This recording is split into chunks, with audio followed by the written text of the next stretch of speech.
Hello, everybody. My name is Bobby Blanchard, and I'm Texas Tribune's social media manager, and I'm joined tonight by Alana Rocha. Hi. And we're going to be in this studio all night, basically, bringing you live election night updates and telling you what's happening in the Texas primaries as we get results in. And polls have now closed, right? Polls have now closed, except in El Paso. Except in El Paso. Mountain time zone out there. Our reporter, Julian Aguilar, is out there holding down the fort. But yeah, here we're going to be chatting here, just here at the beginning, and then Bobby's going to be monitoring your questions on social media. We'll both try and answer those, and I will also be joined on another set with several of our team members here, from our CEO to editors, reporters, everybody kind of giving their take on the different races and issues they're watching. And that's an important point. We're taking your questions all night, so if you have any questions, post them in the comment section beneath this video, and I'll be watching for them and getting to them as soon as I can. Alana, go ahead. No, any hashtag or anything to get your attention? Or just mention the Tribune? Just mention the Tribune. We're also going to be a live Periscope. You can post your comments in the Periscope video as well on Twitter. Or you can tweet at me, at Bobby C. Blanchard, or at Alana, at Via Alana. Right. Now, Alana, what should Texas voters be expecting tonight? Oh. Open-ended question. There's a lot to dissect here. I mean, we have, you know, our reporters have been watching everything from just the sheer number of candidates that are running. You know, we have several open congressional seats where one race alone has 18 Republicans on the ballot. So we're watching the number of races, the number of candidates, of course, because of the number of candidates, how many races will likely go to May runoffs and what that can mean for, you know, some of the congressional races, maybe Senate races, whatnot, but also if any of our statewides go to a runoff. I mean, the optics of that, namely I'm talking about George P. Bush for land commissioner and his predecessor, Jerry Patterson, who's running again. The national media is just fascinated with George P. Bush in that race. I mean, it's the last of the Bush dynasty. That's an elected office. Right. You know, if he goes to a runoff tonight, some may say he might be in trouble. But people are also watching the Democratic gubernatorial primary. Yes. What should we be watching for there? Well, I mean, you know, Lupe Valdez, the former Dallas County Sheriff, and of course Andrew White, the son of the late Governor Mark White, are kind of the two front runners in that field of 9 Democrats trying to battle Abbott in November. And I did see somebody caught up with Lupe Valdez today at a polling site asking her if she thought it was going to go to a runoff, and she simply said no. Yeah. So that's confidence, again, given that there's 8 other candidates on the ballot. Right. I guess most people are looking to Lupe Valdez and Andrew White as 2 potential people. But really, anything can happen. A lot of these people have low name recognition statewide. Right. So it's kind of, you know, any possibility. We have so many people watching. Thank you for watching. We're going to say hello to people. Hello, Norma. Hello, Susan. Hello, Tammy. Hello, Kimberly. Hello, Vicky, watching from Collin County. Collin County is going to be a fun place to watch for results tonight. Well, and we saw there, you know, obviously it's a swing district, and we did see that reflected in the early voting totals. I believe, you know, both Democrats and Republicans saw an equal amount of surge over the last midterm. They really voted a lot of interest there for sure. Hello, Carolyn. Hello, Jesus. Hello, Mulv. Thank you guys for watching. If you have any questions, let us know. Laura is asking about Jeffrey Payne. That's one of the candidates running in the Democratic gubernatorial nomination. He was the businessman from Dallas who declared early and was going to give himself a big loan. Right. We don't, you know, people are wondering if he'll make the runoff or if he's a serious candidate. And he's kind of, I think, struggled to get that serious candidate label. But Patrick Sivtek said he is doing these campaign events and stuff to meet with voters. So getting good turnouts, or?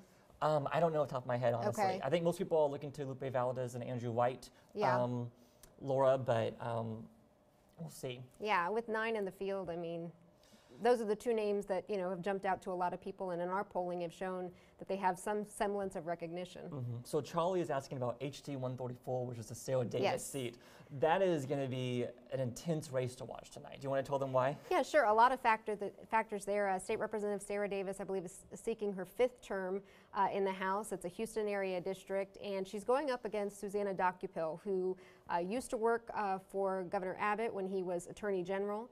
He has gotten strong backing from the governor, which is rare this time around for the governor to be going against sitting incumbents of his own party in the House, and Davis is one of 3 in that situation. But But yeah, that one has been very interesting. DocuBill hasn't done much media availability. I sat down with Sarah Davis for our Split Decision series, and we didn't get an interview with Ms. DocuPill, but there's been a huge issue. But she basically said pass, right? Right.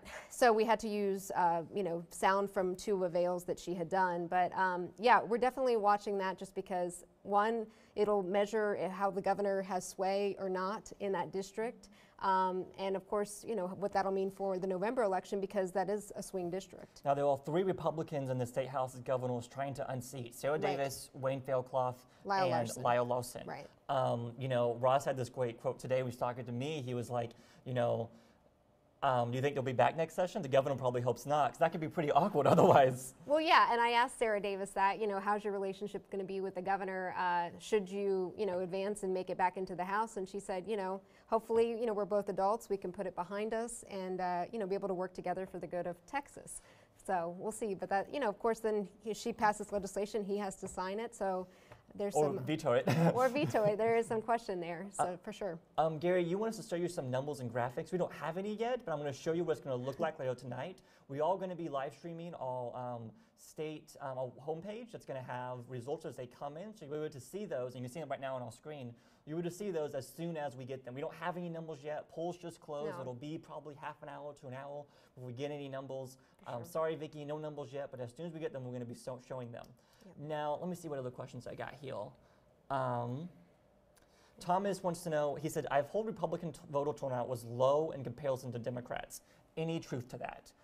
Yes, in comparison to Democrats, but it was a modest increase over the last midterm. I believe 15% or so of an increase. But Correct. for Democrats here in Travis County, it doubled. Harris County, I think at one point it had tripled. And we're just talking about the 10 counties with the biggest voter populations right now. Right, the most registered voters. So these aren't the biggest population-wise necessarily, but they have the most amount of registered voters, Correct. and that's what we're measuring. And we have a fun tracker on our site that our Annie Daniel made, where you can kind of scroll along and see how by each day of early voting those totals shifted, and you just saw kind of a continual upward trend for Democrats. Right.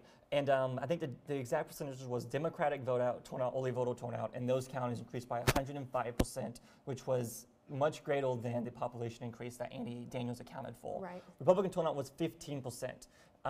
So yes, more Democrats and Republicans voted in early voting in those 10 counties. We don't know statewide yet, and we don't know statewide including today until the end of tonight. Right. So we're going to find out. We're going to find out later tonight, Thomas. But so far, yes, we'll see if that trend holds. Let me see what other questions we're getting. Laura is asking about HD 46, which is the Donna Dukes race. Do you want to give some background on Donna Dukes? Which is here in the Austin That's area. where I live, actually. What's that? I live in Donna Dukes district. Oh, yeah? Well, she kind of has been met with controversy, you could say.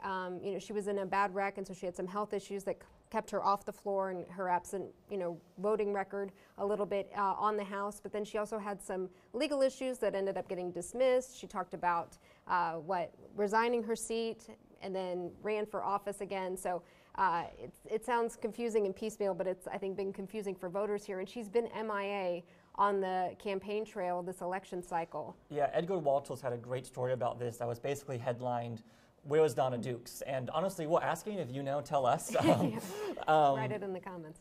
Yeah, drop us a link. But she just hasn't been as present in, as Cheryl Cole or Cheeto Vila, right? Right. Am I saying that right? I think Yeah. so, yeah. She just hasn't been as present, so we'll see. We'll see how that. Well, and you've seen some of her colleagues endorse some of her challengers. And so there's, some question there that, I think, who is it? Garnet Coleman is the only one who has endorsed her, and maybe not the only one, but most notably endorsed her and given money to her campaign. But the question is if that will go into a runoff and if she'll make the runoff. Let me see what other questions we're getting. We're getting a lot of questions. I'm going to try and answer the ones I can. When do you also want graphics? We don't have any graphics to show you yet, but I can show you what it's going to look like. Once we have graphics rolling in, you're going to see it like this. We're going to be showing you live results. This is coming from our homepage, so you can look to it there. But once we have graphics, we will have them to show off. I'm seeing a lot of questions about CD6, which is a race featuring a lot of candidates, including Juana Sanchez. I don't know much about that race. Do you know anything about that race? That is one we're watching, but there are so many candidates, it's hard to know who's going to come out on top. Yeah, I couldn't offer much there. And we can't do, we don't have crystal balls. Do you have a crystal ball? No, I left it at home. Sorry, my crystal ball broke, so I can't make predictions for you. Our Abby Livingston, our DC bureau chief, is here in Austin for the elections, has been on the campaign trail both up in the Dallas area and the Houston area, and she can definitely offer plenty of insight on the congressional races. So I think I'm going to make my way over to that set, and we'll start talking to our crew here who's monitoring everything as the results start rolling in. And when Lauren's not talking to somebody, I'm going to be over here basically answering questions, holding down the fort. So someone will be here all night. Don't worry, guys. Thank you so much, Alana. Yeah, thank you. Always nice to have you on. All right, thank you. On all set together. Right.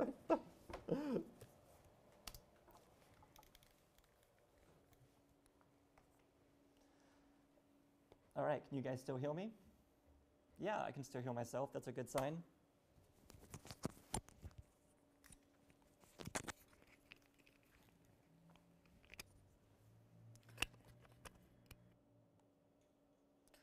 So this is what the setup's going to look like most of the evening when Alana's not interviewing people. It'll be me.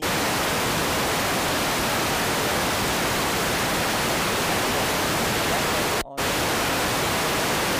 a table and a map featuring one race.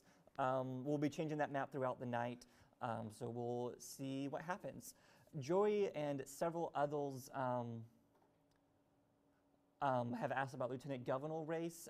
So Ross Ramsey got this question tonight on a Reddit AMA, and somebody asked him, is Dan Patrick going to win or lose his primary? And what Ross said was he will most likely win his primary. I'm quoting Ross Ramsey now. Things can change, but Lieutenant Governor Dan Patrick has a lot of money. Thomas, you asked me to clarify a stat.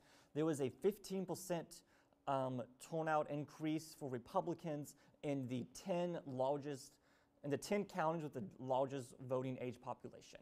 I'm going to take more questions in a few minutes, but right now Alana is going to be interviewing Evan Smith. So please watch that.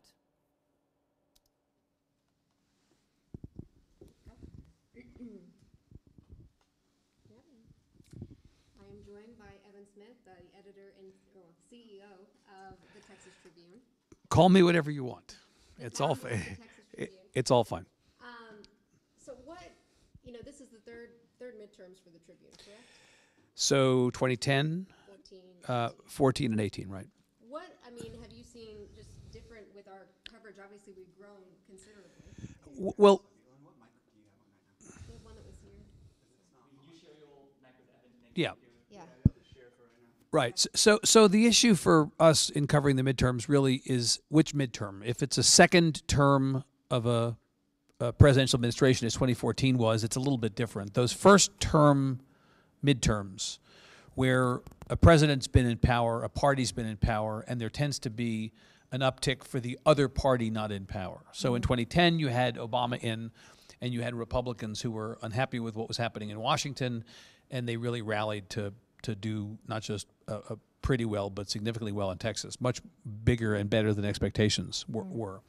I remember thinking in 2010 that the Republicans might pick up 10 or 12 seats. At that point, it was 76, 74 Republican and Democrat, and they won more than 20. By the time the election was over and there were a couple of party switches, Republicans were over 100 in the Texas House. So it was something like the shock of the Virginia House of Delegates this year, where the Republicans got just overwhelmed by the Democrats in the midterm, and people didn't see it coming. That's how it was in Texas in 2010. So Democrats are hoping for that same outcome today, or for this year, with the wave or a tsunami or a Sharknado or whatever, and we don't yet know what's going to happen. Part of what I've watched over the last couple of weeks is that, maybe the last 2 weeks, is that as the early vote numbers have come in Texas, the national media has said, oh my God, this means there's going to be a blue wave. No, it just means that more Democrats are turning out to early vote now. We don't know whether those are people who ordinarily would have voted on Election Day, and so the ultimate turnout of Democrats early vote plus Election Day is going to be the same. We just don't know. But that's certainly one of the things we're watching for. I would say the biggest difference between the previous midterms we've covered and now is we have more reporters, and so we have more people covering more stories, and we're able to present as much of a comprehensive look as possible. I'll tell you one thing that is exactly the same as the previous two midterms. I'm waiting around for the early vote to come in from the Secretary of State's office, and I'm frustrated. And I'm shooting the Mean Girls death stare at Ryan Murphy, who is responsible for that elections page. You should instead just watch our split decision series. I again. should indeed. I'll just watch the Nutella video over and over. That's There you right. go. Yeah. What are you seeing, obviously, throughout this election cycle? You've had the opportunity to sit down with a lot of candidates at the Austin Club and our different events around Right. the state. What are your takeaways from the candidates this time around? I think that the Republicans have an interesting relationship with the president. The president is not unpopular in Texas more than in other places. I would say probably his approval rating in Texas is better than it is in some places.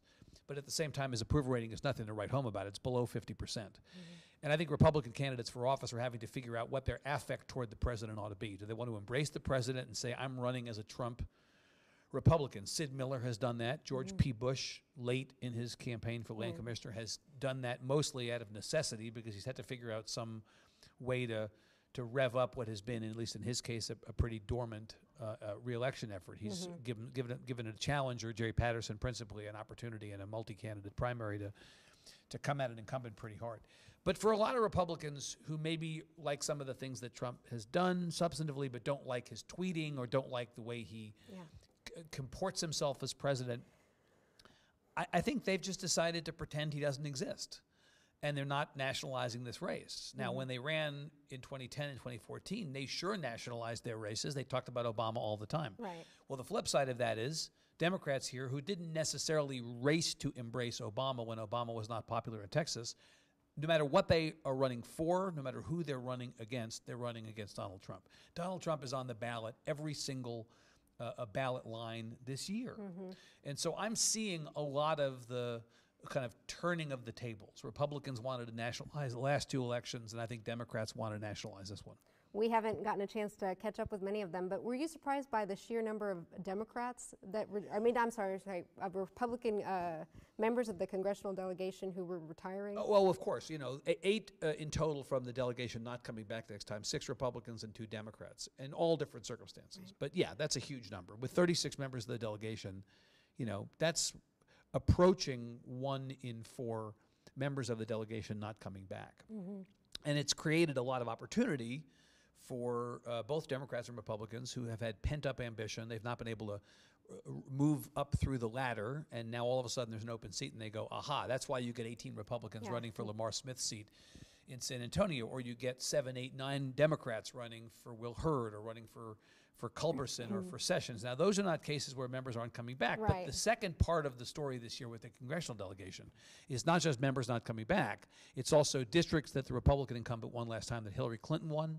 And so Democrats see an opportunity there. There are also something like 10 legislative districts in the House and 1 in the Senate where the Republican member won, but Hillary won. And that creates an opportunity for Democrats who, look, because of redistricting and because of the state of the party over the last number of years, no Democrats been elected statewide since '94. Democrats haven't had a lot to hang their hats on, and this year it's a little bit different. What are you watching as far as just turnout and wanting to see? Well, I'd like to see if the Democratic turnout today is appreciably different than it was in 2014 or 2016 on primary day, because again, that early vote spike might have just been people who just couldn't wait to vote, and ultimately the Democratic turnout altogether is not going to be that significantly different. I think we're definitely keeping an eye on that. Look, I'm looking for a lot of things. I'm looking at voter turnout. I'm looking to see if the Freedom Caucus is able to knock off some of the incumbents they've been going after for many, many years. I'm looking to see what the margin of victory for Beto O'Rourke and Ted Cruz is in relatively inconsequential primaries. You'll remember a lot of that when Wendy Davis ran for governor in 2014.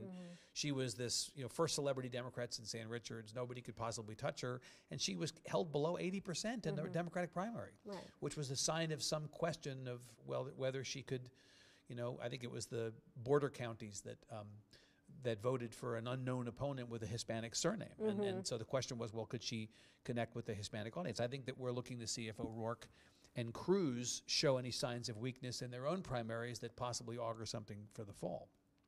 I think we'd like to see whether the great number of women candidates running for a lot of these congressional races is able to make it work. We're certain to have a woman as the as the nominee of the Democratic Party in El Paso for the Beto O'Rourke replacement, and that means that that person's going to win the election. We could have a woman as the Democratic nominee against Hurd. We could have a woman as the Democratic nominee against Culberson. In fact, we could have two women in a runoff conceivably. You could have a woman, a Republican woman, Bunny Pounds, running as the Republican nominee in the Hensarling district, which again is it's basically that's victory. You've got women running all over the place in Texas. You've got a female candidate for governor in Lupe Valdez. So, you know, Texas has not had a great history electing women. In the whole history of Texas, there have been fewer women elected to the Texas legislature than there are seats in a single legislative session. 181 members of the legislature at any given time, and only 155 women elected in history.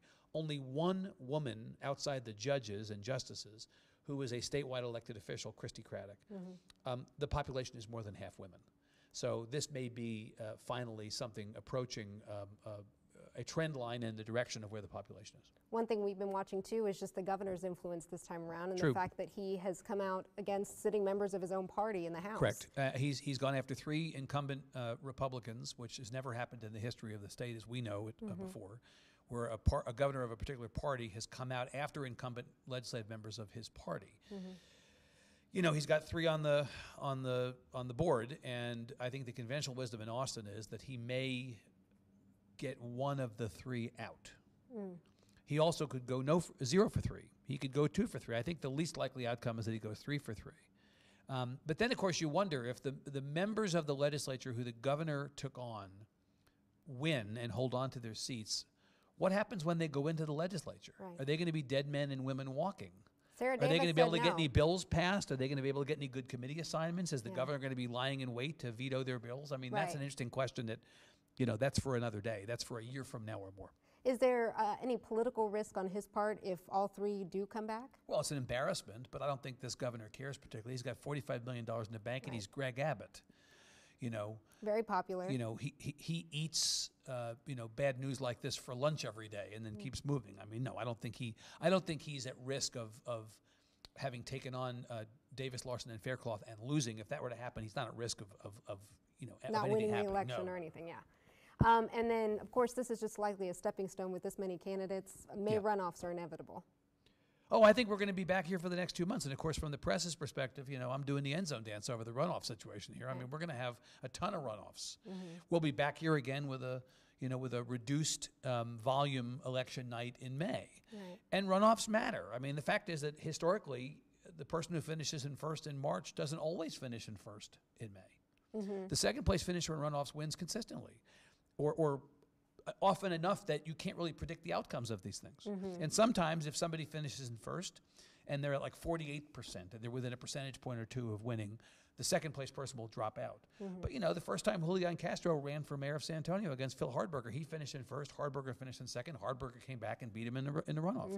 The first time David Dewhurst and Ted Cruz in that first round of the Senate race, Dewhurst finished in first, Cruz in second. Cruz came back and won in the runoff. It is not a guarantee that that's going to happen. So there is some drama still to come between now and May. That comes down to turnout for sure. Well, the turnout in a runoff is like Yeah. super small. You could put it in a thimble. Yeah. Yeah, it's not going to be anything to write home about itself today, but then we'll see what happens coming around. Well, Evan Smith, our CEO. Thanks, thank you very Alana. much. I'm running back out to the newsroom. All See you right, soon. thank you. Okay, good. Hey guys, that was Evan Smith. Thank you so for tuning in. Make sure you can hear me okay. Thank you. Can you hear me okay? Yeah, I'm here fine. So if you have any questions, let me know. Just post them in the comments and I'll get to them. One question I'm seeing right now, will Texas see a large number of runoffs? Evan just talked about this, and the answer is yes, definitely. We're going to see so many runoffs. I mean, let's take a look at CD21. There are 18 candidates in the CD21 Republican primary. That's a lot of people. There's no way that race will not have a runoff. There's a very good chance that the Democratic gubernatorial primary will have a runoff. You know, there's a very good there's a chance that the land commissioners can have a runoff. There's going to be so many runoffs. And what's so key about runoffs is that runoffs have, like Evan just said, a much lower voter turnout. So will there be a large number of runoffs? Yes, definitely. What else do we have? Paul, you want to know, does voter turnout in the primary will turn out in November? Kind of, possibly. So we always see more turnout in November than we do in the primary. So if turnout's up in the primary, you know, that could just mean that the people that normally only vote in the general all voting in primaries now. Or it could mean there are more people tuned into Texas politics and we're going to see a higher turnout come November.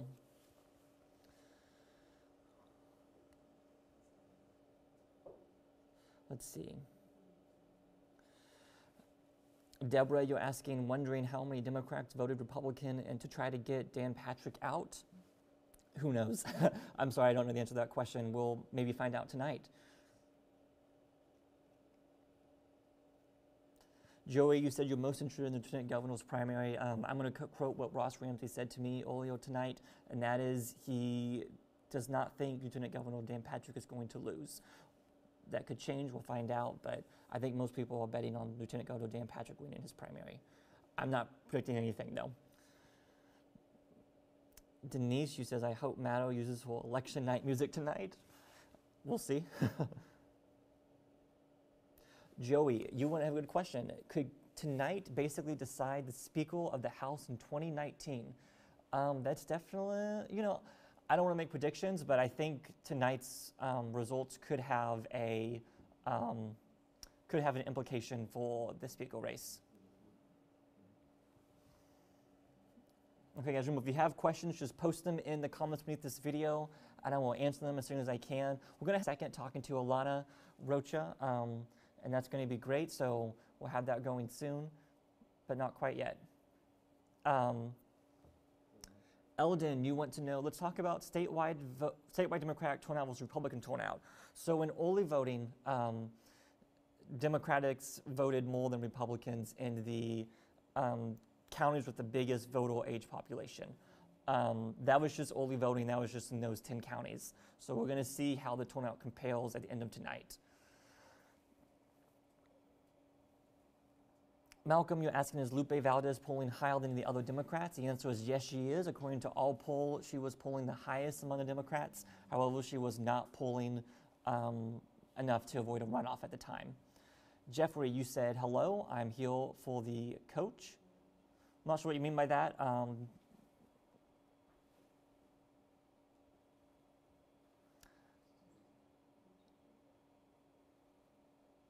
I think we're going to go live with Alana and Ross Ramsey soon. Alana, we good to go? All right, we're going to go live with Ross Ramsey and Alana. Thanks, guys. We'll be back in a second. As Bobby said, Ross Ramsey, executive editor of the Tribune, our analyzer-in-chief, columnist. So we're a few minutes past the polls closing. Right. Early voting, what are you seeing? You know, we're seeing really early stuff. So the very first thing you get if you look at it as what appears to be a statewide early vote is you're not looking at all the counties. Right. So you see the very first thing and you look at it and it says Lupe Valdez and Andrew White in the Democratic race for governor are neck and neck. But you're not looking at the whole state yet. So it's agonizing, but you just got to wait a minute and see how this goes.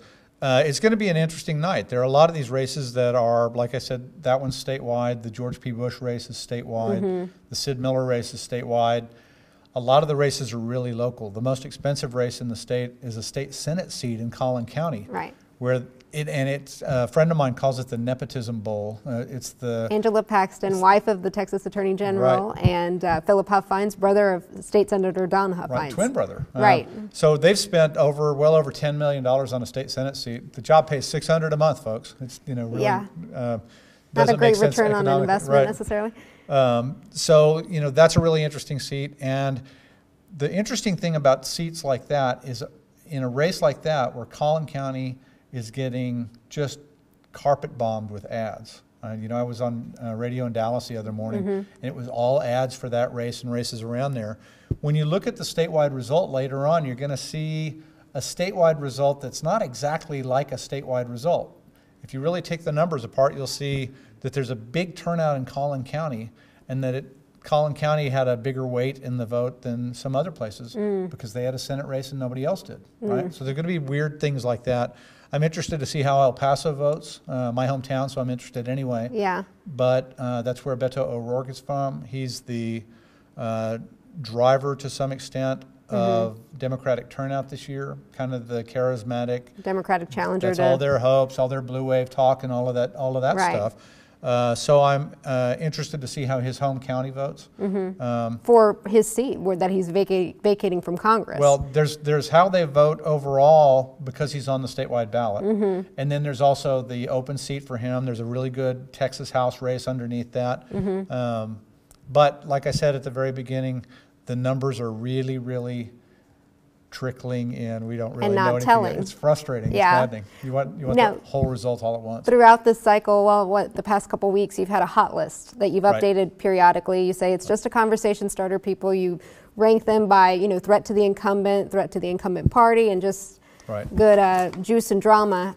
Any surprises for you when you were modifying that list and kind of publishing the different versions? Races always pop up that you didn't expect to pop up. I added J.D. Sheffield in Central Texas to Really? the list this Yeah. week. And races fall off that you expected to be hot races. They just, fizzle. They just, that one was a dud. I will tell you, I've been doing this for almost 20 years now, and there is always a race I didn't see. Never made it onto the list. Did the list for a month before the election, and so gets beat, and you go, I didn't see that coming. There will be somebody on this list who gets 70% of the vote. And they'll call me probably tomorrow morning and say, why'd you have me on that list? That wasn't even close. So it really is just a list of races that a lot of people are talking about, that a lot of money is invested in, that a lot of political power and importance is vested in. And it's a good place to start the conversation.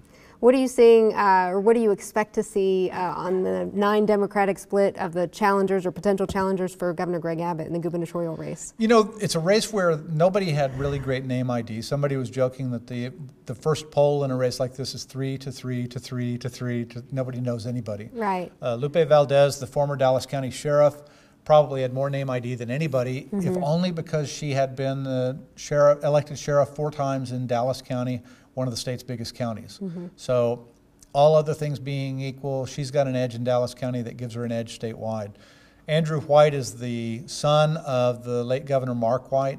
I'm not sure that plays a lot in this. Mark White was governor until 1986, so a lot of people really aren't familiar with him. Andrew White hasn't run before, and this is his virgin run here. And the same thing is true for the other 7 candidates. So I think it's Lupe Valdez probably has the best name ID in the race. And then it's a question of who else can put some votes together. And then with 9 candidates, can somebody get 50% and avoid a runoff? What is the Trump factor this time around? I know our polling recently, I think your headline was, when it comes to Texans' view of Trump, party outweighs everything. Right. What does that mean, though, now in the primaries? It doesn't mean as much in the primary. It means that Republicans are pretty happy with Donald Trump, which in a primary just means if you're a candidate who has disassociated himself or herself from Trump, you might have some trouble. If you're closely associated with Trump, that might accrue to your benefit. So that's really the difference in a primary. The Trump thing is going to be much more interesting as we go into the general election. And if he has a midterm like a lot of presidents do, he could be a drag on his own party's candidates. If he avoids that, then the Democrats miss a chance here. So that's going to be something we'll watch as we go into the fall. The Democrats, though, need to do more than just have their platform be a rally against Trump? I think they do. I think, if you just rally against Trump, you're betting that people are going to not be viewing Trump in a good way in October. And that's a long time away. And, I don't know anybody who trusts their bets about Trump at this point. When have any of us guessed right about the fortunes of Donald Trump? It can definitely change. On the Senate race, though, I mean, there's been, anything that will foretell tonight, looking ahead to the November race between Cruz and O'Rourke? The things I'm going to watch tonight really have to do with how enthused were their voters. In Cruz's case, this sometimes happens with incumbents. This is not a prediction. But if you have an opponent on the ballot, a no-name opponent, that's a repository for kind of a no vote. So you put Ross Ramsey's name on the ballot, and then you put anybody else, and if they don't like the incumbent, they'll vote for the other person. So an example of this, in 1994, Ann Richards was on a Democratic primary ballot, and a no-name candidate named Gary Espinoza ran against her. Nobody knew who he was. He got 22% of the vote. And it was the first sort of crack in the ice. You looked at it and you kind of went, I think she might have a problem with her base. And so one of the things that we're watching tonight is how strong is the win. If Ted Cruz is, as I expect him to be, you know, completely formidable in the Republican primary, then there's not a sign there. But that's something I'm watching. Yeah, and he hasn't wasted any time. In a call this afternoon with reporters, he started bashing O'Rourke by name, which he hasn't done until today. You know, he won his race in 2012 because the strongest candidate in that race, David Dewhurst, tried to play a Rose Garden campaign. He wasn't going to pay any attention to Cruz. He wasn't going to answer him. He wasn't going to get out against him. Cruz outworked him. He was everywhere in that race. It's very similar to the business plan Beto O'Rourke has been following this time. And the difference is that Cruz isn't going to let him Cruz isn't going to go to sleep the way David Dewhurst is. I think, you know, just as a political junkie, this is going to be a great race to watch. Whether you think it's going to be a close race or not, I think it's going to be a very interesting race, and one that gives you a real, genuine clash of ideas and personalities and ideologies. Well, in 2012 too, Cruz had a elongated primary because of the redistricting saga that was going on. So he had that on his side, but O'Rourke got started really early this time around. So he's visited, what, 220 plus counties of the 254. He's been all over the state. He's had strong fundraising, which, you know, basically means that people are going to know who they're voting for when they go to the polls in November. It's not going to be Ted Cruz and somebody nobody's ever heard of.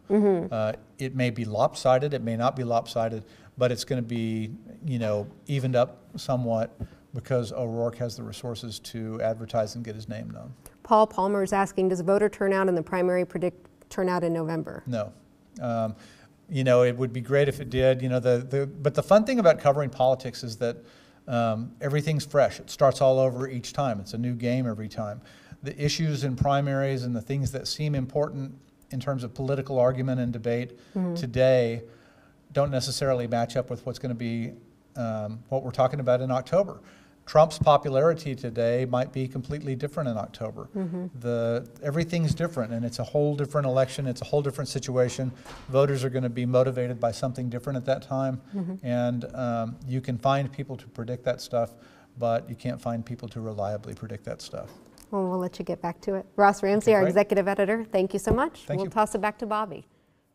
Hey guys, thanks for staying with us tonight. I do have some news for you, and Battle State Rep Donna Dukes is in trouble. According to a story on our website, Dukes took home just short of 11% of Ole votes cast in Travis County. Just 11%.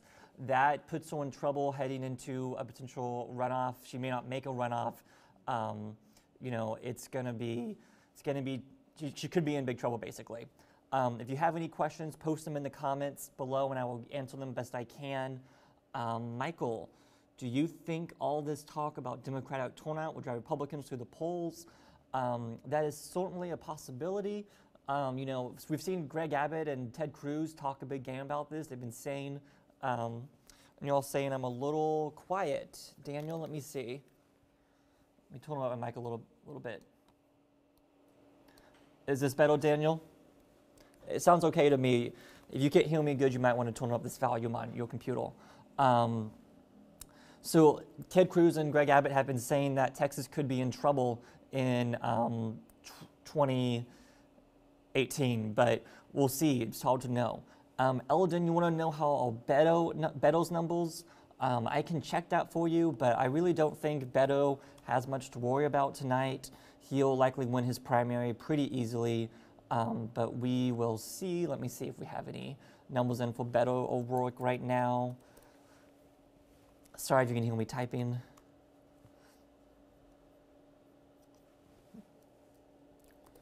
Beto, okay. We don't have much info Beto right now, according to our election tracker, but I don't think anybody is worried about him. All right, Scott and Daniel, you say that's Beto on volume. I'm glad to hear. Paul, you want to know why aren't these results reflected on the website? Let me check on that and get back to you. I know our website should be updated soon. Let me see.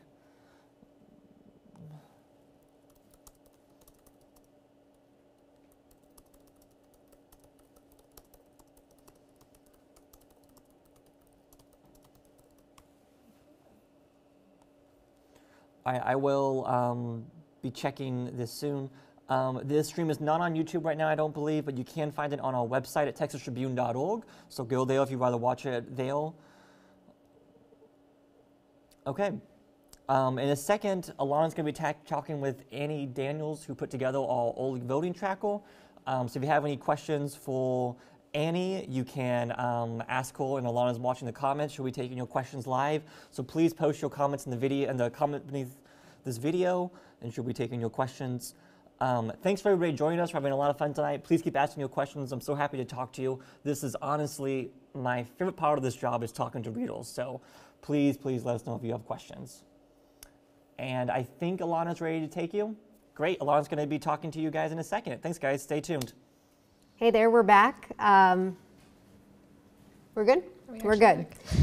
This is our control room and everything. So I'm joined by Annie Daniel, our News Apps developer, and she makes data and complex numbers simple and lets you have fun with them and be able to interact. And she was the mastermind behind our early voting tracker, where you were able to kind of go along the bars of the graph and see how it was changing each day.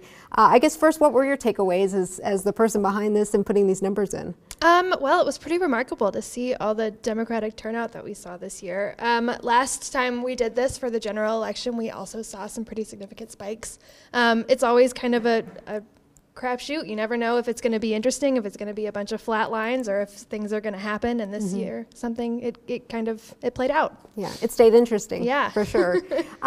What goes into making something like this? Was this just kind of pulling data from the different counties, or? Yeah. So the Secretary of State every day throughout early voting posts the total number of in-person votes for the 15 counties with the highest number of registered voters. We just pulled the top 10, and every day I just kept refreshing the page, waiting for the data to be posted, and as soon as it was, I threw it up on the site, and we tracked it.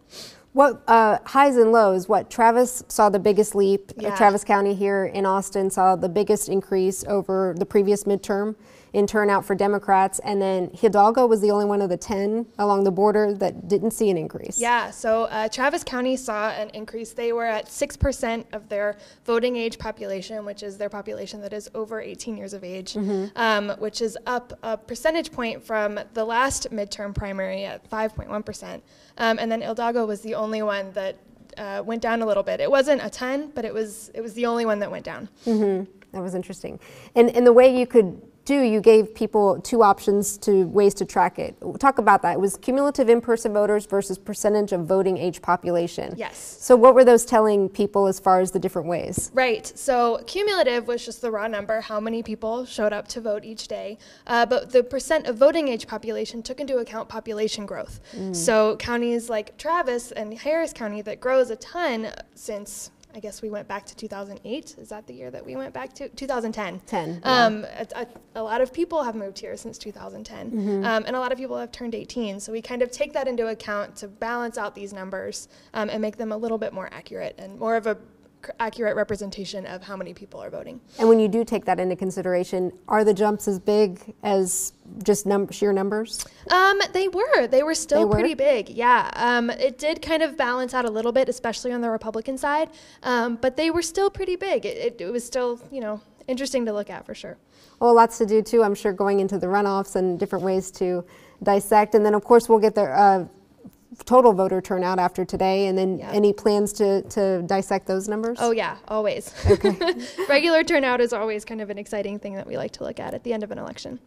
Annie Daniel, our News Apps developer, person behind the early voting tracker, who will be bringing us more totals for today's voter turnout. So Annie, thank you. Thank you. Back to you, Bobby. Thanks so much, Alana. All right, you guys. Oops, dropped my glasses down. All right, you guys. Thanks for staying with us. If you have any questions, post them in the comments of this video. Michael, you are right. There are so many good races to watch. This is for us journalists, this is a really exciting and interesting election night. Ross Ramsey actually has a hot list on our website. If you go to our website, you can see his hot list, and he has all these elections that he considers hot, quote unquote hot, as in intense to watch and fun to watch. You can check those out there. April, you're asking about Sarah Davis. I haven't seen anything yet regarding Sarah Davis. I promise you, as soon as I do, I'm going to talk about it, so just stay tuned. Paul, I still don't have an answer for you about when we're going to have some early voting numbers on our website. Let me ask again.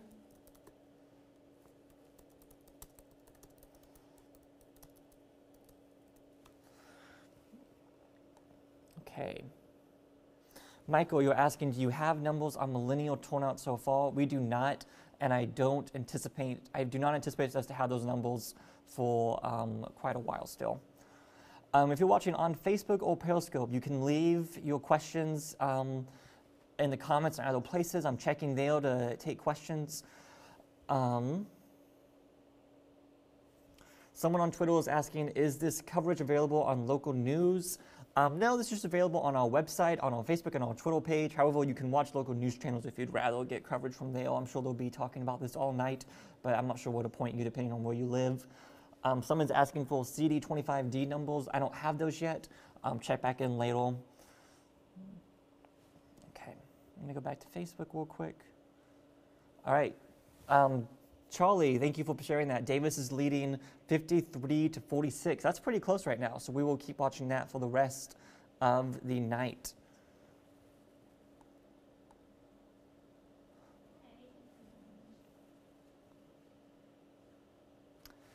Alana's going to be speaking with Abby Livingston in a second. She is our DC correspondent. If you have any questions for Abby Livingston about any of the congressional races, any of them at all, you can ask them now, and Alana will be feeding them. Alana, just give me a thumbs up when you're ready to go.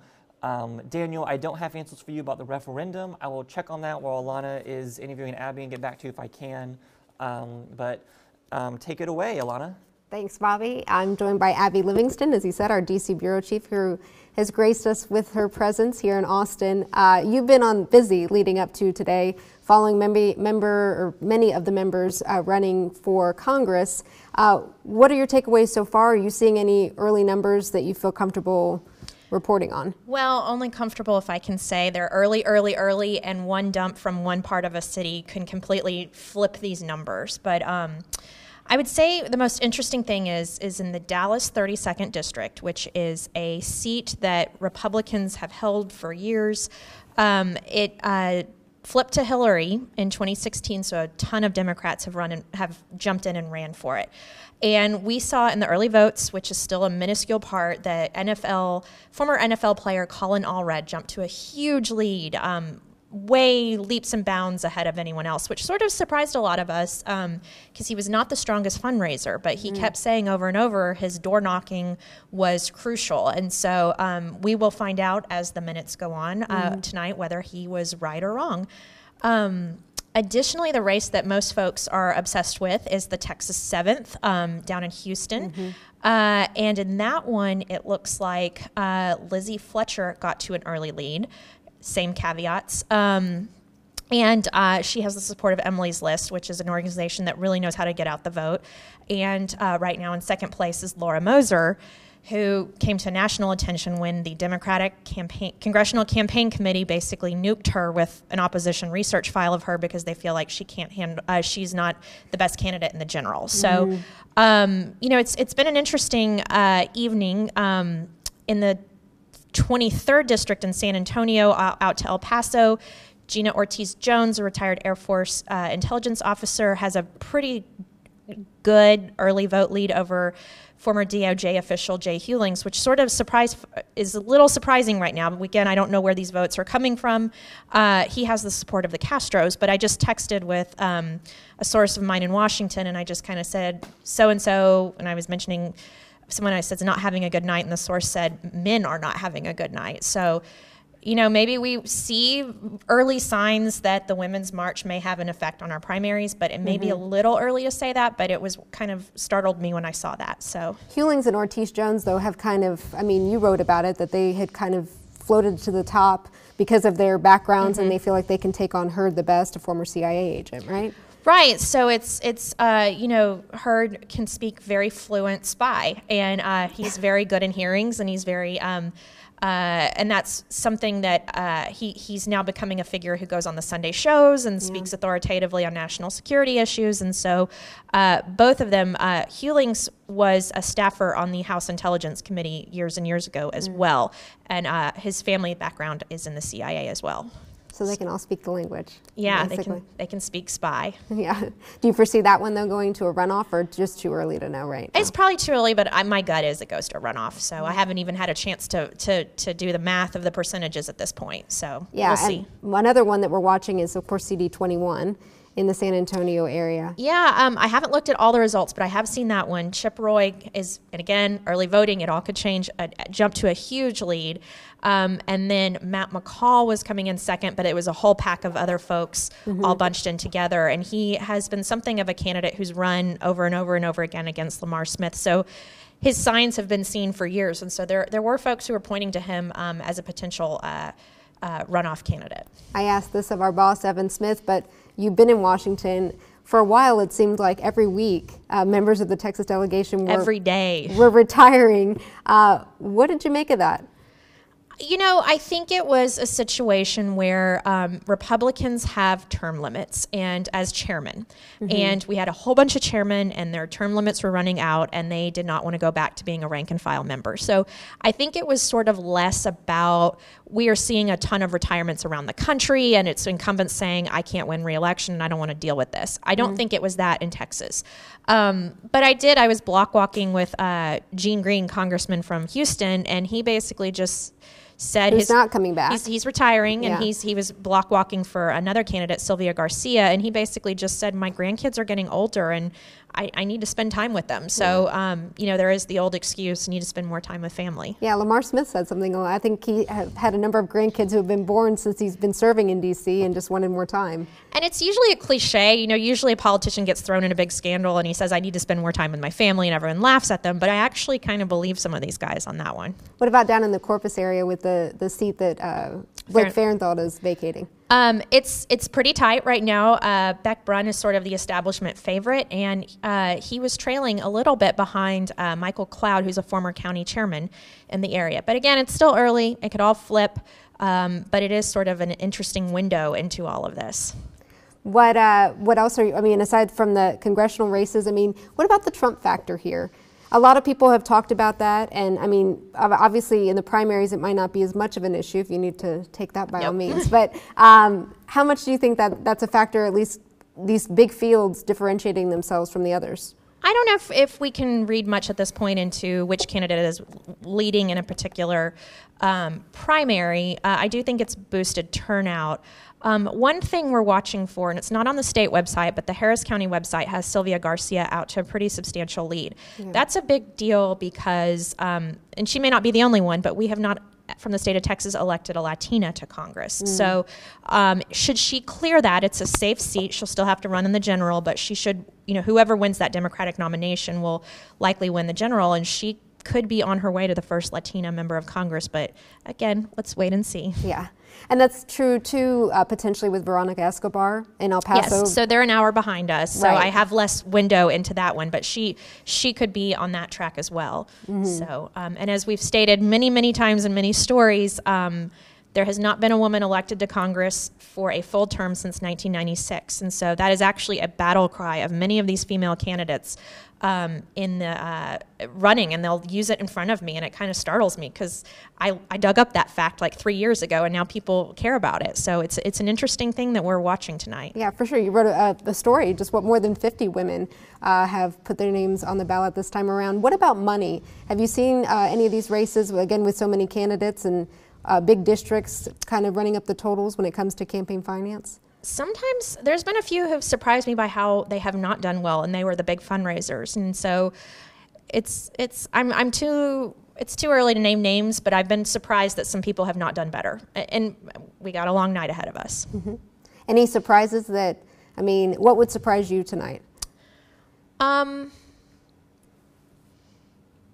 I guess it would probably surprise me if Laura Moser does not make the runoff. It felt like there was big enough backlash on the ground, and that her folks were 10 times more motivated. But we'll see. She fundraised out of it as well, right? She fundraised. I was surprised she didn't raise more money off of it, given how other situations like that have gone so viral, but she was pretty pleased with herself. And at one point on the campaign trail, she said, well, I don't even have to fundraise anymore. The DCCC does it for me. So she was having a little fun with that. Kind of a blessing in disguise, potentially. Yeah. Okay. Abby Livingston, our DC Bureau Chief, I'll let you get back to it in the newsroom. Thank you. Okay. Okay, thanks so much, Alana. Well, I'm back here. If you have any questions, let me know. Post them in the comments. I'm told we're having some data problems on our site, so we'll be citing Secretary of State data best we can.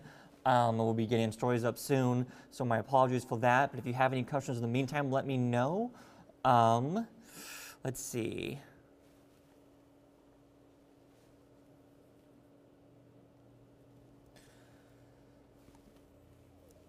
A couple of updates for you guys. So Trey Blockel is not doing as good as he may have hoped. It's looking like there's a good chance that George P. Bush and Sid Miller may entirely avoid runoffs, which is interesting. So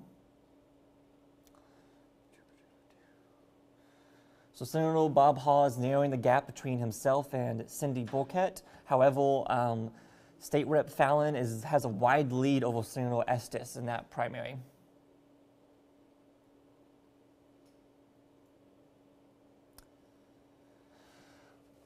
What questions do you guys have for me? Just post them in the comments if you have questions, and I'll get to them the best that I can. Somebody asked, is that Fruit Loop serious with his look? And so 2 things there. Fact check, true, I'm a Fruit Loop. 2, yes, I am. Hope you enjoy it. And yeah, if you have any questions, post them in the comments. I'll get to them as soon as I can. Thanks for watching so much. Happy to have you guys with me here tonight. In the meantime, I'm going to read off some results for you.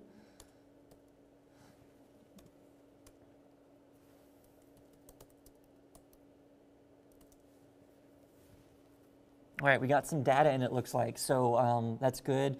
You can see we are having this update to our left.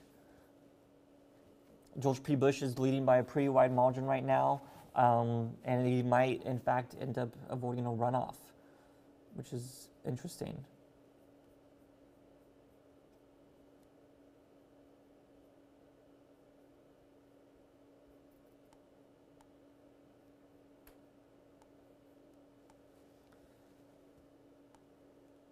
What questions do you guys have for me that I can answer?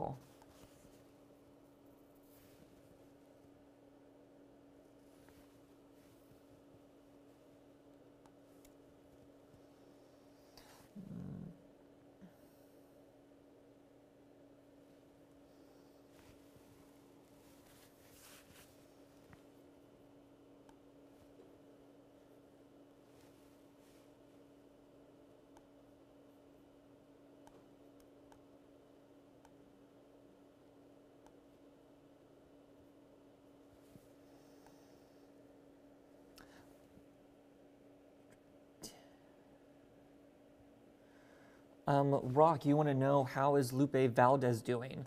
Lupe Valdez and Andrew White are doing pretty, they're kind of close, so neck and neck right now is the last thing I saw from Patrick Svitek. There's a good chance there'll be a runoff there between the 2 of them. Okay, I'm seeing a lot of questions right now coming in, so I'm going to answer them. Paul, you're asking about data to which age groups are voting in which primaries. Don't know right now. We might know more after the election. Max, you want to know around what time do we usually have enough results to know who's going to win election and primaries? We typically get things in anytime between like now and midnight, honestly. Some races we're going to know very soon. Other races we're going to know much, much later. So just keep that in mind. We're going to be calling races on our Twitter account, and we'll be posting them in the comments here as we call them, and I'll be letting you know as we call races too. Thank you, Scott. So, Michael, you want me to explain the Alamo issue, and it is incredibly complicated, so I'll get to as much as I can quickly as possible. So, the land commissioner race is really a race about the Alamo. If you look at Jerry Patterson's campaign logo, it is the Alamo. Patterson and a number of other candidates have accused George P. Bush about not taking proper care of the Alamo. There have been several news stories about the Alamo. George P. Bush got in a lawsuit with the daughters of the Republic of Texas over management of the Alamo. And Patterson has basically accused P. Bush somewhat of erasing Texas history over the Alamo. Patterson does not trust how Commissioner Bush is handling the Alamo, and that's one of the big reasons why he says he's running. There are other reasons too. However, that's one of his number one reasons. So I hope that kind of gets at it. There's a lot more I can go into it, but that's the main thing. All right, let me see what's happening here.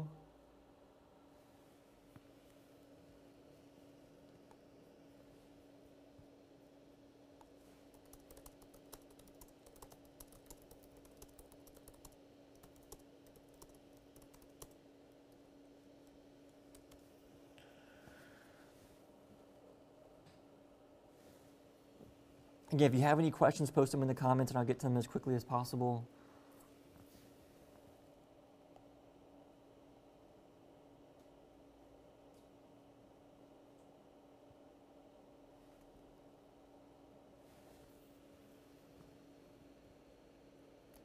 Francis, thank you for joining us from Lubbock.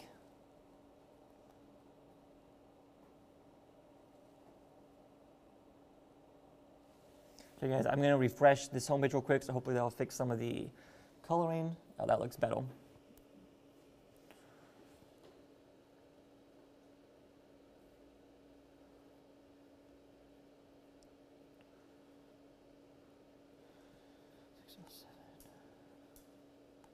Okay, someone is asking about Texas's 7th district. Let me go through that real quick. Are you asking about the Republican or the Democrat? Looks like you're asking about the Republican, I think. So right now, in the Democrat, it's Leslie Fletcher, Laura Mosel, Jason Weston, and Alex, I'm going to say his last name wrong, I apologize. Alex T, basically, I'm going to go with that, and you hopefully know what I'm talking about. So that is what's happening now. That's looking likely it's going to be heading to a runoff. You may have just seen the story we just posted in our comments. Lupe Valdez and Andrew White are on track for a runoff to the Democratic primary, according to early voting returns. So we'll likely be having the two of them be in a runoff come in May, I believe is when the runoff is. What's still percentages, Mana, you want to know? Let me go through that real quick for you. Lizzie Fletcher has 31, as in 31%. Laura Mosel has 22%. Jason Weston has 19%. Alex T has 15%. And the rest of them are below 6%. So the rest of them probably are no contenders. But the top two are Fletcher and Mosel right now.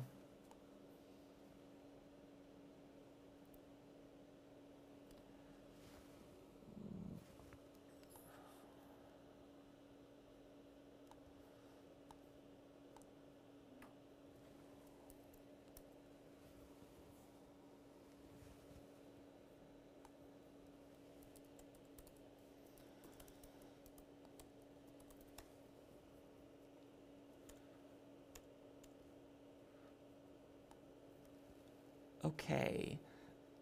Somebody says they are interested in Senate District 25. Let me look that up real quick for you.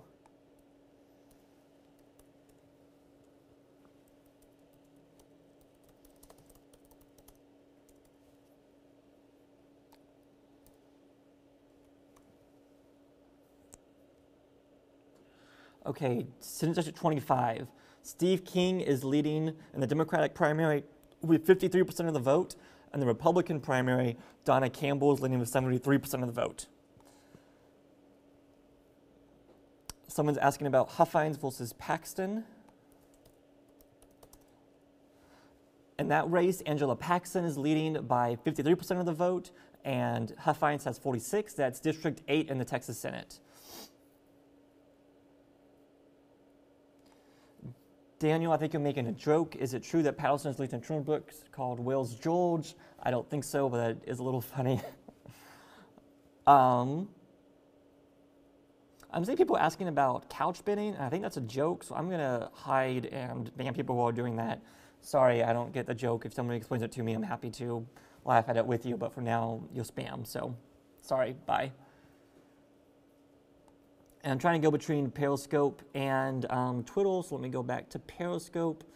Someone's asking about Senate District 10. Let me check that real quick.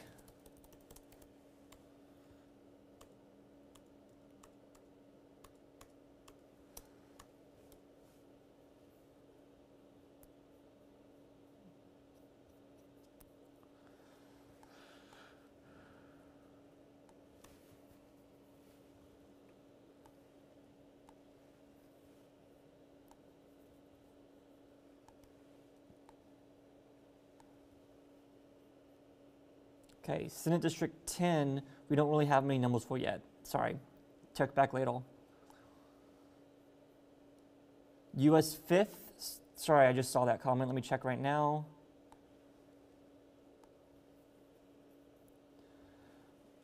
So in this race and the Republican primary, Lance Gooden is leading right now with 28% of the vote, according to what we have. The others all not too far behind. Hope that helps.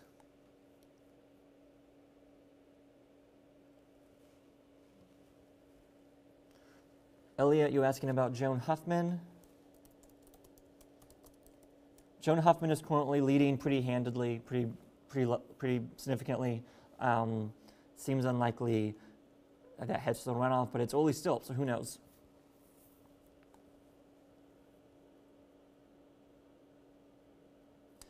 Jessica, thank you for letting me know that the couch thing is a trolling thing.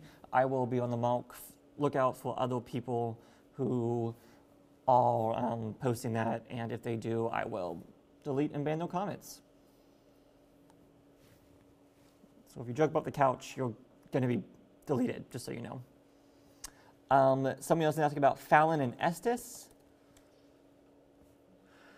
Pat Fallon is leading by quite a bit right now over Senator Estes. So that would be an incumbent losing his seat. That would be significant.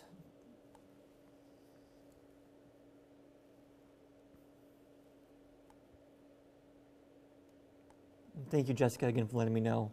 I guess I could have Googled that myself.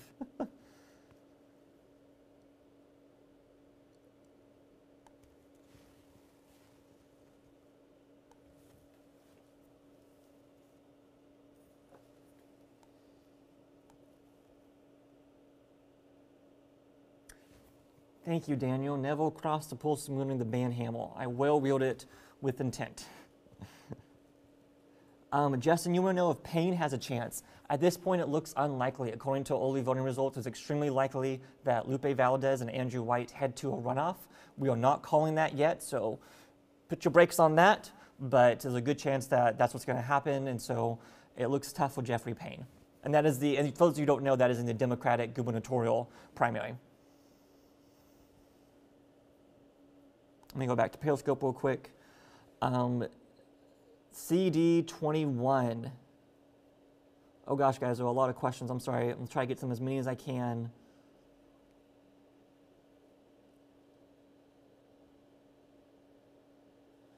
GamePro 2, this is TexasTribune.org. Let me go to CD21. There is going to be a lot of people in that race. So I guess we're not going to know much right now. So right now, Chip Roy is leading that race with quite a bit, actually. What probably helped him is the Ted Cruz endorsement, honestly. That was significant. But it's going to be a long time before we can call that race because there are just so many people running in that district. Someone's asking about Shortnell. That is in Senate District 5. Charles Shortnell, the incumbent, is leading pretty easily. He will likely win that primary. We're not calling anything yet, though, so don't quote me. I guess you could because I said it, but take everything I say with a grain of salt for now, please. Margot Shaw, you're asking any idea how many people in Texas have voted in the primary at this time? Really too early for us to know any meaningful number that is realistic and real, so just stay with us, and when we know something that we can tell you, we will tell you. Michael, you want me to know what do I make of the vote count difference between Beto and Cruz? Let me check. It's been a while since I've looked at that one. Yeah, so Ted Cruz has a lot more votes than Beto O'Rourke does. You know, Republicans tend to outvote Democrats in this state in primaries, period. That just tends to be what happened. You may have seen more Democratic voter turnout in the early voting, but that was just for those 10 biggest counties with voting age population. And those areas tend to be metro areas that tend to be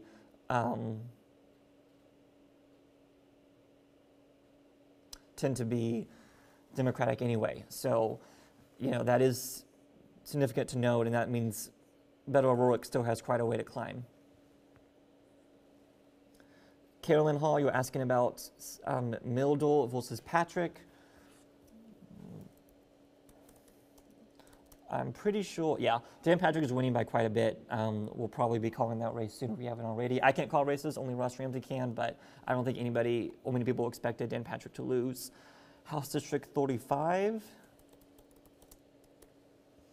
So I'm guessing you asked about the Republican primary in that district. I'm sorry.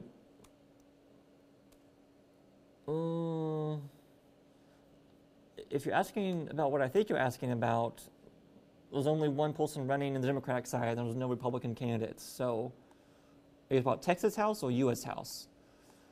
If you're asking about U.S. House, David Smalling right now is leading 53 to 47% of what we have in so far. Pat, you're asking about the Sid Miller race. Sid Miller currently has 55% of the vote. He is leading. Trey Blocker is just barely beating Jim Hogan right now. It looks incredibly likely and possible that Sid Miller could make it out of tonight without a runoff.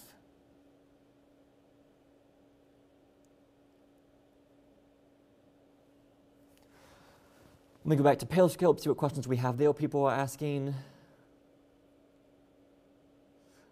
This is a map of the land office race right now. HD 150, let me check on that for you.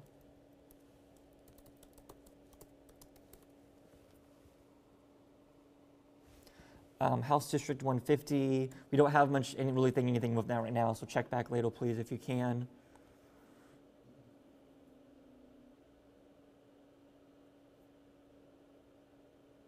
This is TexasTribune.org. This is a website that we are broadcasting. You can find the link in our bio, if you're on Twitter at least, and on Facebook too, for that matter. Jessica, you're asking about the Lang race in House District 60. Mike Lang is currently leading with 50.1% of the vote, but it's very close. Jim Largent has 46% of the vote right now, according to what's on our site at least. That is super, super early numbers. That's like 1.2% of precincts. That's not very much. So, it's way too early to take anything of that seriously.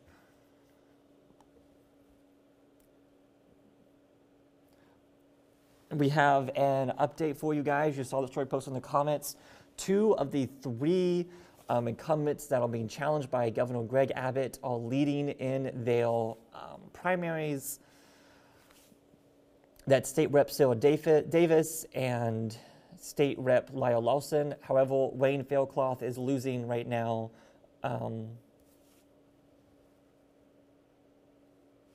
So that is interesting. HD 64, let me check on that one for you. We don't have anything in for that right now on our website, at least. Ask again later, please. Thank you guys for tuning in and asking so many questions. This is honestly my favorite part of my job. I love doing this, love talking to you guys. Keep asking them and I'll keep answering them. If you have any concerns or feedback, let me know. I'm gonna be here all night basically, having a blast.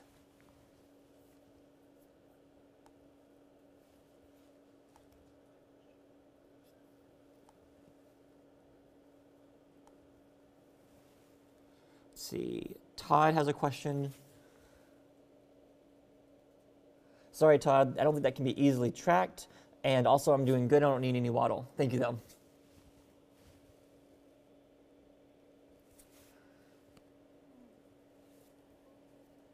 Paul, you want to know about Paxton and Huffines? Trust me, everybody else in the world does, including myself. Let me double check that, see if we have anything new. Angela Paxton is still leading over Philip Huffines, 53 to 46% right now, according to our website.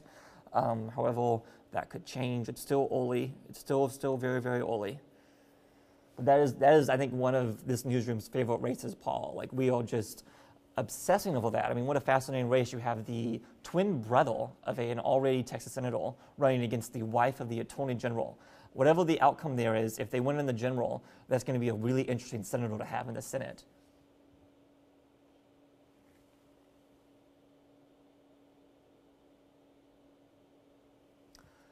Paul, you want to know how all the results counted. We have hundreds of thousands of results in the governor, lieutenant governor races, but those are tricked down to local races yet. So counties come in at different times. That's why you're seeing a lot of results in the statewide races, because some counties are already reported. Other counties haven't reported anything yet, not even statewide races.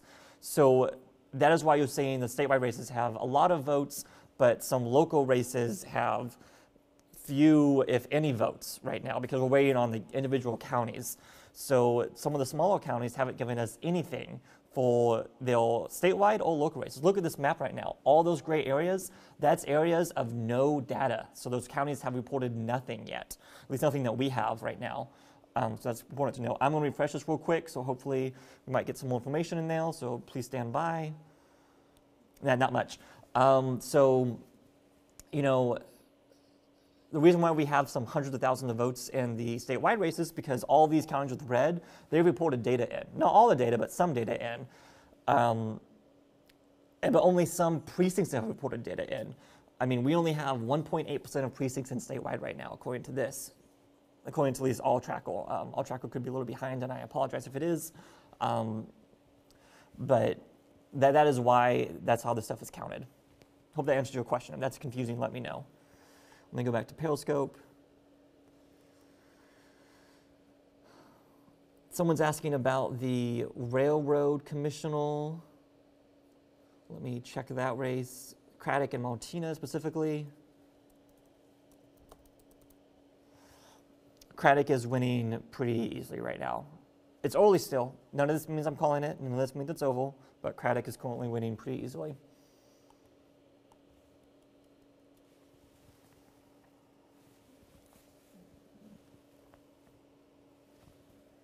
Alana is going to be interviewing Aman Bathija in a second, our politics editor. So if you have questions for our politics editor, aka one of the smartest guys in the newsroom, please ask them now.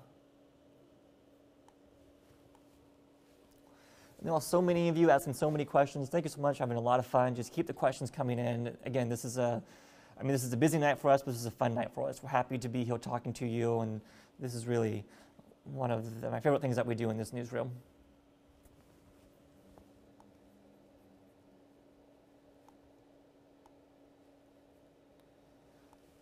And I apologize if I'm not always looking at the camera. I'm checking my screen here, my screen here, my screen here, and my screen here.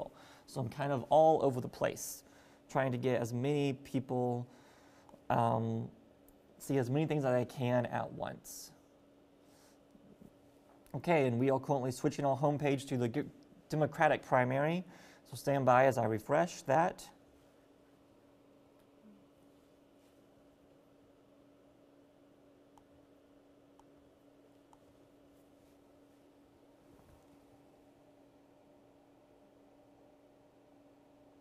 Okay, so that's what the statewide map for the Democratic primary looks like right now. Again, if you have any questions, please leave them in the comments, and I'll get to them as quickly as I can. Let me go back to Reddit. You want to know what percentage Craddock is winning by? Craddock currently has 76%, while Martinez has 23%. So Craddock is winning by quite a bit. Again, it's very early still, but that's what we have in right now.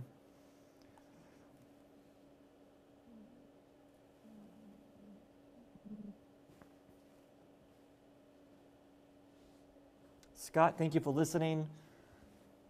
We're glad to have you with us. Someone's asking about a House district. Let me look that up real quick.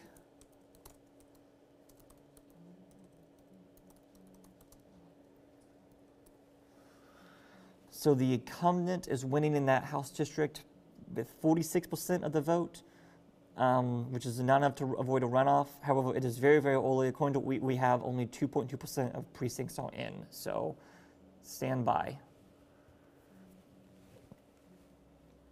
Alana's going to be interviewing Aman Bathija in a second. Alana, just give me the thumbs up when you're ready, and I'll switch you over. In the meantime, if you have any questions for Aman, please post them in the comments, and she'll be asking them. Ask him your toughest questions. He's the smartest guy here, so, or one of the smartest guys here. You ready, Alana? All right, switching to you. Thank you, Bobby. We are here with Aman Bathija, as he said, our political editor. What are you seeing so far? It's a little more than an hour now since the polls closed in most of the state, and we have some headlines, but with the caveat that it's minuscule returns in. Yeah, I mean, there's already some speculation on Twitter that Beto O'Rourke who is expected to easily win his nomination, is not doing as well as some people had thought. He was against two little-known candidates, and I think the last I checked, he was at 60-something%. Yeah, 62. In very comfortable territory, but there was a sense that he would just dominate. And like Ted Cruz here is at 84%, and he had four, I believe. Yeah. He had four opponents, all in single digits. And this is one of those things that, if it holds through the night, could kind of be a lot of stories in the next week about what is O'Rourke is his base as wide as he has kind of the impression he's given from these huge audiences he's been attracting in different events around the state. And that just could be a concern that comes up because two other people who did very little campaigning are now getting almost 40% of the vote, but it's still early, so that could all change in an hour. And somebody else asked, Bobby, on our feed, just kind of the difference in the numbers here. I mean, the fact that Cruz, this just maybe shows, is it 420,000 plus, to 275,000 roughly for O'Rourke. Does that mean then more Republicans just turned out? Well, I think part of it is certain Democratic strongholds may not have reported to their results to the Secretary of State yet. So that may be part of the problem So like a Dallas or Houston? Or? Yeah, last I checked, I'm not sure if they're in now, but last I checked, Harris County wasn't in our system yet, and Secretary of State system. But, and that's the biggest county in the state and also pretty... Democratic stronghold for sure. Yeah. Okay. So that might be part of the issue. But also just, we are a red state and Democrats have been motivated, but we've been...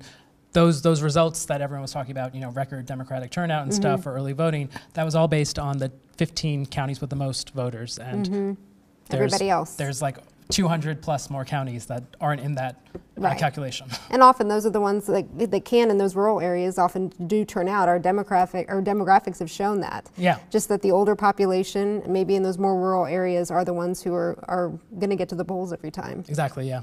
What else are we seeing? Let's see. Veronica Escobar, who's running for Beto O'Rourke's soon-to-be vacant seat because he's running for Senate, seems to be staving off a runoff from last I saw. Well, no. I did see it at one point. That race has been a pretty heated one.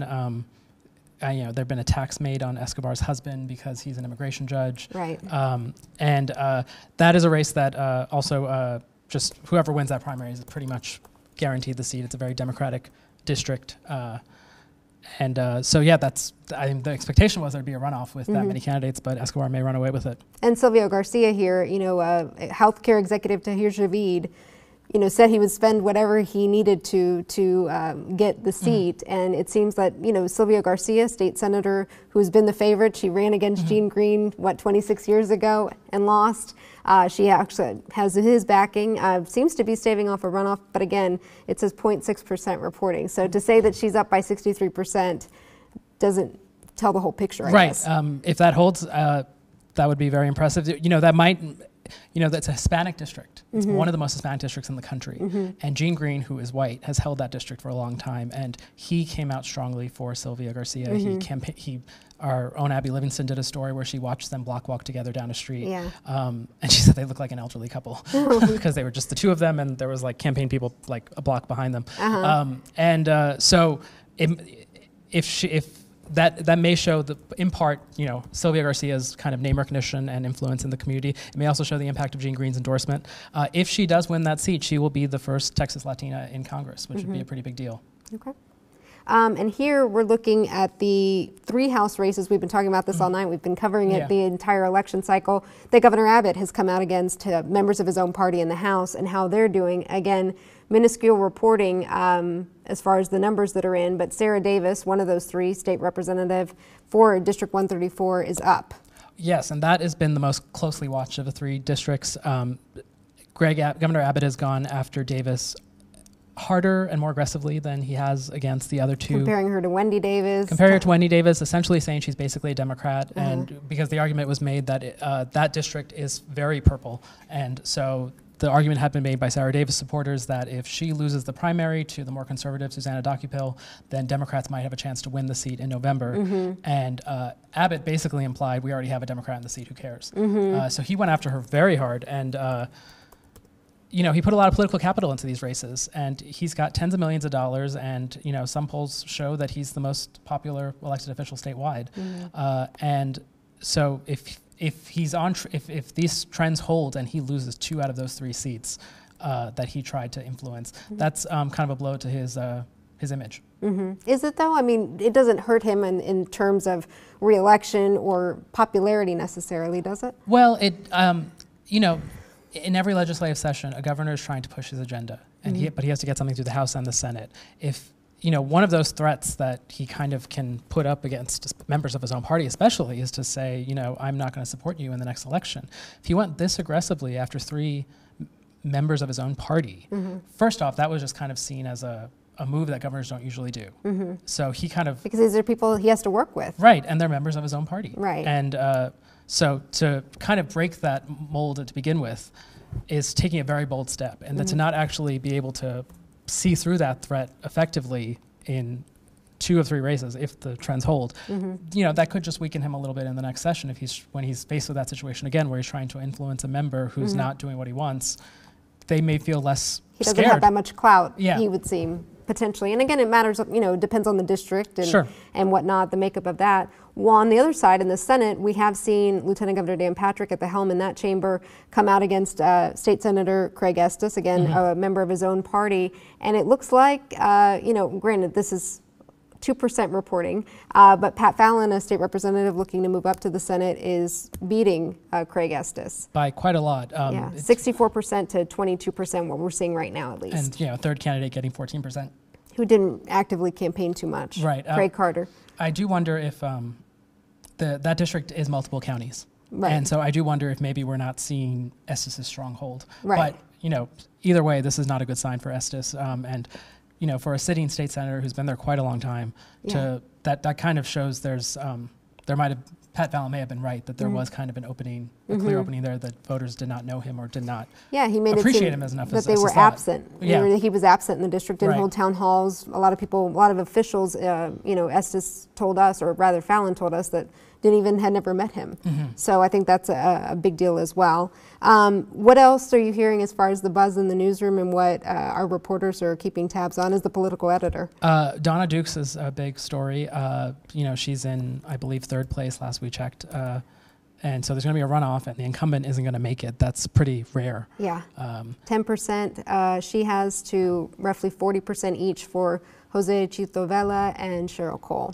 And the thing we have to always consider is I have seen races where, you know, certain constituencies wait till election day. I've never understood quite how it works. Like, why do these supporters wait till election day? Why do these come early? Some have voting habits, and it's just their tradition. And some campaigns may have really kind of motivated their voters to get out early, while another one didn't work as hard on that. So their voters came out on election day. But it could be Dukes can still turn this around as the more results come in. And the other one that's kind of getting a lot of attention is Jason Villalba, who is also on track to be losing right now. And here we go. Against Lisa Luby Ryan. That was a seat where conservatives really backed Lucy Luby Ryan over the more moderate Villalba.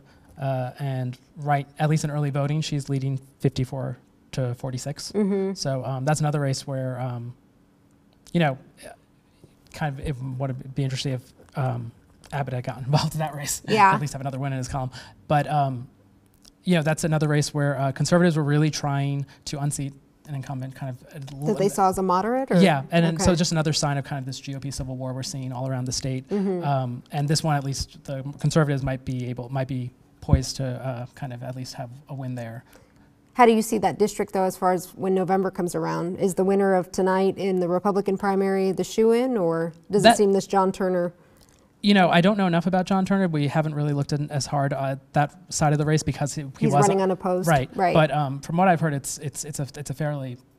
not a completely red district, but Lisa Luby Ryan has a pretty good chance to win. Especially one thing we're seeing a lot, and I heard this from a few different people tonight, that female candidates seem to be overall doing better, or at least kind of in the upper tier in crowded races. And there's been speculation about whether that might translate into November too, just because, you know, you're hearing all this Year of the Woman stuff, which I hate that name, but just this idea of there are lots of female candidates and that voters, you know, it's a fact of politics. A lot of voters go to the polls with like 2 or 3 races where they know Who they're voting for. and the rest, rather than, you know, oh, I don't know any of these candidates, I'm just not going to vote, they'll still pick names. Right. And if voters are feeling inclined to pick female names, that really helps a candidate who maybe has not reached all the voters or they're low on the ballot. That still might kind of give them an edge. No, for sure. Yeah. I can see that. I mean, like in judicial races, quick family story, my brother-in-law had ran down in Florida and he ran against a woman who didn't really campaign, but she got like 30% of the vote. Oh, wow. And just, I think, again, and he had said that, you know, that sometimes they see a woman on the ballot, and that's not to minimize the women that are on the ballot, because Sure. a lot of them are accomplished. Our Yeah. Abby Livingston has written about them, but I mean, that's an interesting trend that we could see this time around. Especially low ballot races, just a lot of voters don't know anything about it, but I've talked to some of these voters and asked them about it, and they can't even explain it, but they have this urge to, like, you know, I came to vote, I'm doing my civic duty, I need to fill out every race. And if they know nothing about a ballot, it's basically eeny, meeny, miny, It's moe. a name, or or if it's a woman, they want to, oh, well, you know, I'd like to see a woman in that spot, Are there any incumbents at risk of being forced into a runoff with another member of their party? Jeff Koenig's asking. So George P. Bush appears to be avoiding that right now, but it's so early that at 56%, you know. 3% reporting. So that he may be poised there. Let's see. Sid Miller, 50, same 56%. And what's amazing is What's amazing is that Jim Hogan has pulled ahead of Trey Blocker. Trey Blocker, Austin lobbyist who actively campaigned against Sid Miller. Jim Hogan did not campaign at all. he campaigned in his own way. Well, yeah, he would talk and do, I think, you know, print interviews or interviews for print pieces. He would talk to reporters who came to him. He would not travel. He would not take part in voter guides. He told me on the phone once, he says, because they're biased. So he, like, you know, a newspaper sends him all these questions, or the League of Women Voters sends him questions to fill out. He refused to fill them out. He refused to take part in our video series. Right, for split decision. You know, he campaigns in his own way, and it shouldn't work, but again and again, he just seems to do better than you should expect. So last time around, he ran for this office as a Democrat. And I believe that we had a story at the time where he said, my name will just resonate with people, or a simple name, Jim Hogan. Yeah. And evidently that might be the case. I mean, it's close. It's 21.9 to 21.7. And again, very early. So we need to put that disclaimer in. But that's an interesting development for that race. We had a Trey Blocker on the Tribcast last week, and I asked him if it is a runoff, but you know, you've campaigned so much against Miller. If it's a runoff between Sid Miller and Jim Hogan, will you endorse Hogan? And he just basically refused to even go there. He refused to accept that hypothetical. Somebody is asking. Let me see who this is. Jake Gagliano is asking about the CD5. Is that this? Oh, that's no. that. Is that it? Yeah. Yeah. Okay. Lance Gooden is leading 26% to Bunny Pounds 22%. Bunny Pounds was kind of seen as the favorite there, right? You know, in these crowded races, I was more like she was the most kind of best headed to the runoff. But and at this point, she's still is. She's at 22%, and Lance Gooden's at 26%. You know, there's 8 candidates in that race, so a lot can happen. And that's interesting. Jason Wright, I believe, was. I know that name. Yeah. I believe I hope I'm not mixing up candidates right now, but I believe Ted Cruz came out for Jason and campaigned for him. Okay. So that's, and he is in 5th place right now. Of 8, yeah. So not doing great there. Yeah. But again, early. When can we expect, I mean, it's an hour and a half past polls closing. When can we expect, you know, a real influx of votes where we can start calling some of these races? You know, in an hour, you'll start seeing, especially for the statewide, in an hour, you'll start seeing a lot more. In the more, you know, congressional and legislative races, unfortunately, it really depends on what county you're in. You know, Harris County has, a lot of reporters have this kind of like, you know, eye roll about Harris County election results because they have a tendency to come in late, and which is very frustrating because they're the biggest county. Right, for sure. So, you know, a race can really shift once Harris County comes in because they just have so many votes. Right. Elliot is asking about District 17 in the Senate with Joan Huffman. She is easily leading. with 1.4% of precincts reporting, but 75% for Huffman to Kristen Tassen's 25%. So still very early there, but yeah, that was a race where Kristen Tassen really kind of stressed education and tried to basically hang Huffman over, basically all the efforts to fix school finance in the legislature. All their failures tried to hang him on Huffman, but Dan Patrick came to Huffman's aid, and I believe Greg Abbott did too. Yes, he rallied for her actually. Okay. So there was a lot of kind of GOP institutional support for Huffman. Okay. Well, it's showing reflected there. We know that Patrick came out in support of Essex's opponent. Was there another member, I'm trying to jog my memory, that he has supported against a sitting member? I don't believe so, at least not as lieutenant governor. I think that was the big one, and he kind of signaled he was going to do it ahead of time. His campaign finance report came out, I believe, in January, where it said that he had paid for some polling for Senator Fallon. Ow. Yikes. So that was kind of clear that he had made a choice, but then he didn't endorse until much more recently. Okay. All right. Well, Imam Bathija, we will let you get back to it. Thank you so much. Thanks for having me. Back to you. Thanks so much, Alana. I have some breaking news. We have just called the Republican primary for Lieutenant Governor for Dan Patrick. So that is just in. Dan Patrick has won his nomination. Laura, you were asking about his race earlier, and that is now kind of a done dealio. Done dealio. That's the thing I just said. If you have any questions, get them in the comments, and I'll be going through them as quickly as possible. Let me go through some of the ones we've gotten recently. Someone's asking about CD21.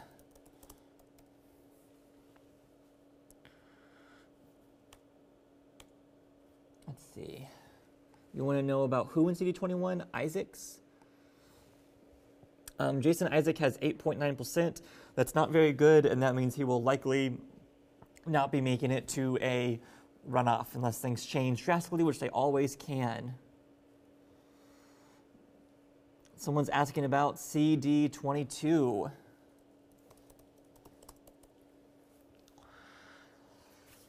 Pete Olson is winning pretty easily in CD22 in the Republican primary. Siri Preston Kokoni is winning, but he did not have enough to avoid a runoff right now. Someone's asking about the Travis Claudy race. Travis Claudy has 66% of the vote in so far. That's only like 5% of the precincts though, so we still got a while to go on that. Someone's asking about Todd Allen.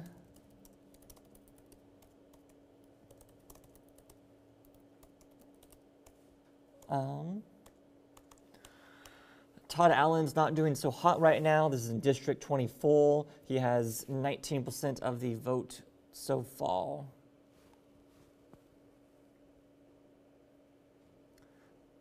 Isaiah, you know why there's not more in CD6 in terms of precincts. It's just kind of the way it is. We're kind of waiting.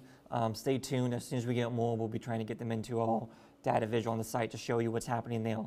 But some districts just take a while. Some precincts are slow, and that's just kind of it.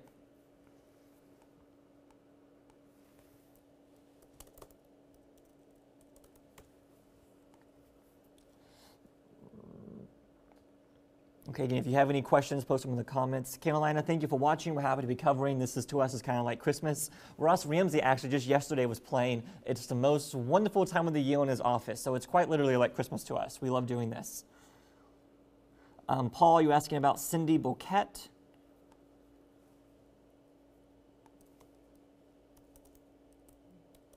Cindy Boquette right now is up 51 to 49. That is super close. And we don't have a lot of precincts in yet still, so that doesn't mean much, but it is close, so that's interesting. And that'll be a fun one to watch. We'll probably be watching that one pretty late tonight, quite honestly.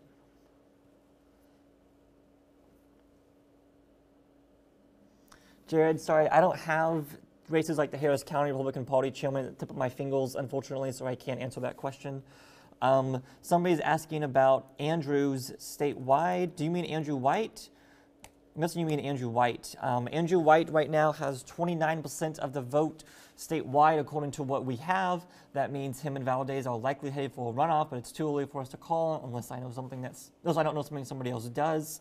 That's pretty close to what our polling showed, actually. So Glad to hear all polling was right. And just then, we're calling the Democratic primary for U.S. Senate Beto O'Rourke. Not a surprise there, but we have officially called that.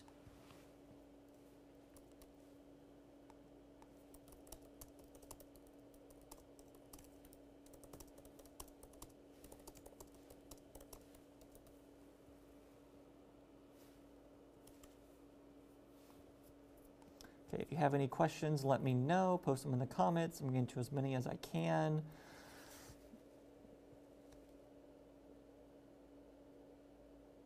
Jonathan says, the breakfast tacos in the precincts in San Antonio are better than those in Austin. There's a San Antonio and Austin taco war that's been going on for a while, so that doesn't surprise me. Thanks for watching, Jonathan. Happy to have you with us. I think I may have missed this earlier, but in case you missed it, we have called the Republican primary race for U.S. Senate for Ted Cruz. Again, not a surprise. Chris Briggs, you're asking about the D primary for Railroad Commissioner. Roman McAllen is leading right now with 59% of the votes. Not a lot of precincts are in still, so that doesn't mean a whole heck of a lot, but he does have a good majority of them. Chris Spellman only has 40% right now.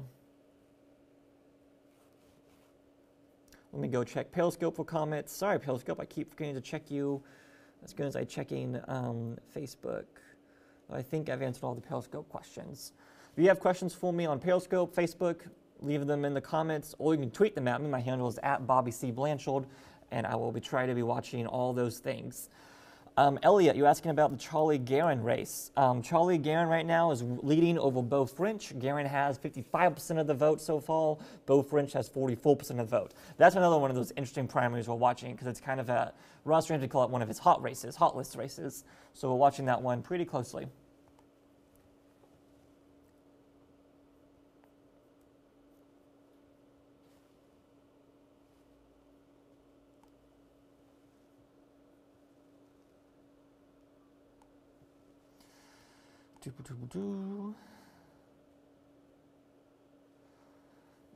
Brandon, you want to know how O'Rourke is faring? You know, Amandra's saying not very well. He did win this primary. We've called it. However, he only has right now, like, let me check. He only has 63% of the vote, which is uncomfortably enough to win easily, but it's, you know, not as good as he thought he was doing, quite honestly. Not as good as people expected him to do. He's definitely underperforming, I think, is what the expectation is.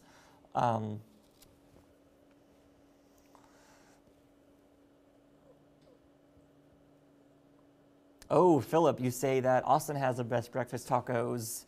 Look out, Jonathan. I'm going to have to keep things civil in here if possible. Joel, you're asking about the GOP U.S. House District 11. Let me see what we got here. Mike Conaway, the incumbent, is, I'm probably saying that word wrong. Sorry, guys. My pronunciation is weird sometimes. Mike Conaway is leading with 83% of the vote so far. That one does not seem to be dramatic. So far, things can change.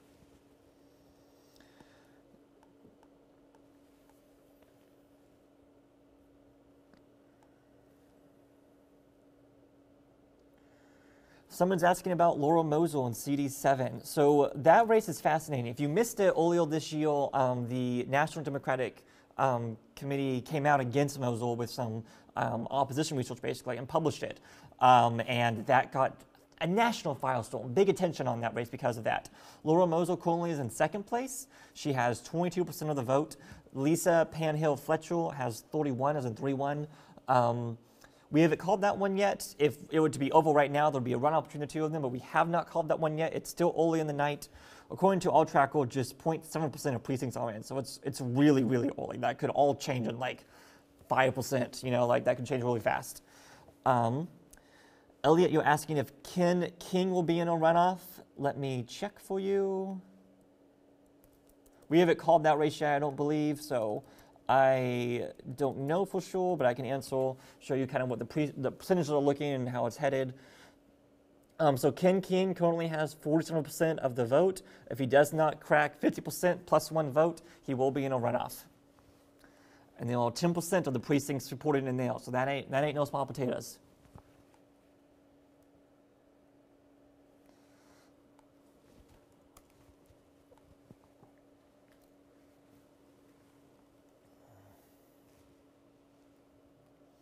Wilma, you're asking about Beto O'Rourke. Beto O'Rourke has won his primary. However, his percentage is not looking as good as people thought he would be doing. He has something like 63% of the vote right now, maybe a little more than that. People really expected him to be getting 80 or plus, and he didn't have that. He has won the primary, but he's not performing as well as I think people expected.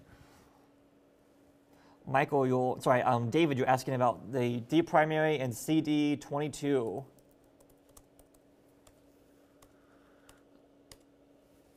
That race is still pretty tight right now. They're all 3 people all voting kind of closely. I'm going to not do this pronunciation right, and I apologize, but Siri Preston Kokoni is leading with 33, as in 33% of the vote. Latina Plummel is following with 22%, but Steve Brown is close up behind with 21%, and I'm going to sneeze, I'm sorry. Sorry about that, that was probably unpleasant for your ears. So that race is too early to call. It is pretty close, but we're watching it. Somebody is asking about Sylvia Garcia. Sylvia Garcia is winning big right now. It's still really early. We only have like 0.6% of precincts in, so not enough to say anything really matters yet. But she currently has 63% of the vote according to our tracker on our site right now. Thank you, Timothy. I could use some blessing. David, you're asking, when was the last time an incumbent state senator was as thoroughly destroyed as Craig Estes has been tonight? You know, that's a good question. I'm going to ask somebody else who's smarter than me, and I'll get back to you in a second.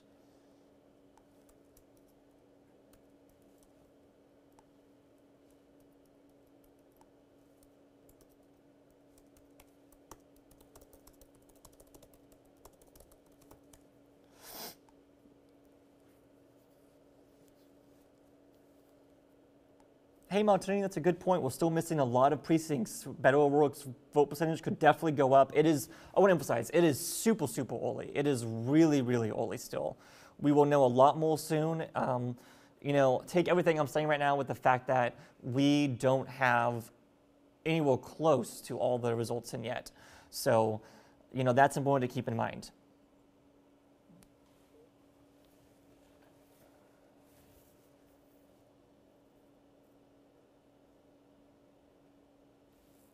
Oh, thank you. Someone just brought me tissues, which I might need a little bit.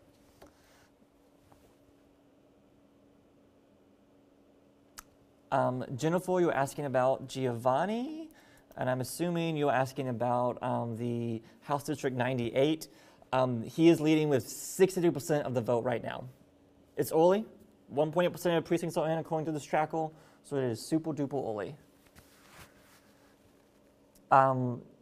Pat Fallon is beating Senator Craig Estes in every single county, even in Estes' home county of Wichita, where he's being beaten by 2-1 right now.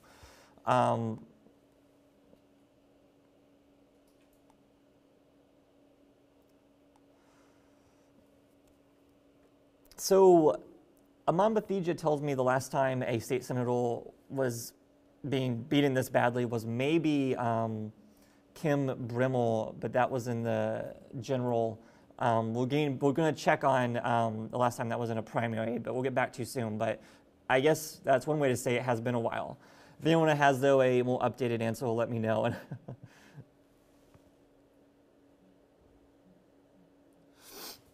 Philip Hayes, did Ted Cruz make other congressional race endorsements besides Wright and CD5? So yes, one that I'm aware of is I believe Cruz endorsed Chip Roy in CD21. Chip Roy was a former staffer for Ted Cruz, but I believe he endorsed him there. There might be others, but I can't think of any on top of my head right now, unfortunately.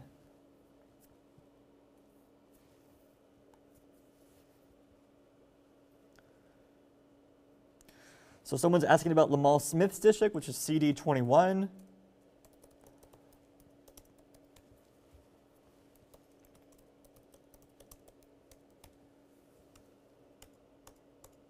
So Chip Roy is leading right now in that district for the Republican side. However, that's a really crowded district. There's a good chance it might be a runoff. On the Democratic side, Joseph Kopsel, Kopsel is leading male. Sorry if I butchered that pronunciation. You guys may have noticed this if I talk a little funny. I may butcher a lot of pronunciations tonight. Please forgive me and stay with me. Hey, David, thanks for watching. We're glad you're watching, staying with us. We're happy to provide this to you. Again, this is one of my favorite things to do. I love talking to readers, answering questions, so please keep them coming. Oh, Michelle, thank you. Cruz also endorsed Jason Wright. I forgot about that one. Thank you, Michelle, for providing that context. So to answer Philip, you asked who else Cruz endorsed. Jason Wright is another person that he had endorsed. Elliot, you're asking about Lyle Lawson. Lawson is currently winning. It's not over yet. We're not calling anything, but Lawson is in the lead. Both him and Sarah Davis were in the lead. However, Wayne Faircloth was behind. So there were 3 state house races that Greg Abbott got involved in. Sarah Davis's race, Lyle Lawson's race, and Wayne Faircloth's race. Davis and Lawson are leading, and those are the ones that Abbott was opposing. And so that's a loss for the governor. And Faircloth is losing, and so that's a win for the governor, but nothing's been called yet, so just keep that in mind. Kelly, you asked about the early numbers for HD46. They are showing that Donna Dukes is in trouble. It will likely be a runoff, but that Donna Dukes may not make that runoff, so she's in big trouble there. Lily, do we think George P. Bush will actually win or transfer a runoff? Some of the numbers we have so far show us a good chance that there's not a runoff at all, actually. He's leading by quite a bit. Just in story, Senator Bob Hall and Senator Craig Estes are both losing against challengers from the House. That's significant. Bob Hall is losing against somebody who is arguably more moderate, potentially. Craig Estes is losing against somebody who is arguably more conservative. So that's an interesting dynamic there.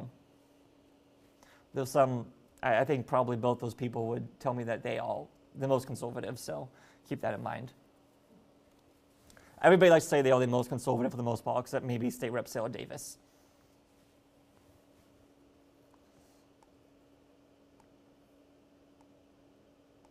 In a second, Alana Rocha is going to be interviewing Alexa Ura. So if you have any questions for Alexa, she's our demographics reporter. She's really great. I noticed since college, actually, used to work in the same student paper. Any voting issues, you can ask her about voting issues. She has the answer to those questions. Just post them in the Facebook comments, and she will answer them. Alana will read them to her. And it's going to be great. They'll be in a minute or two, so hang on tight.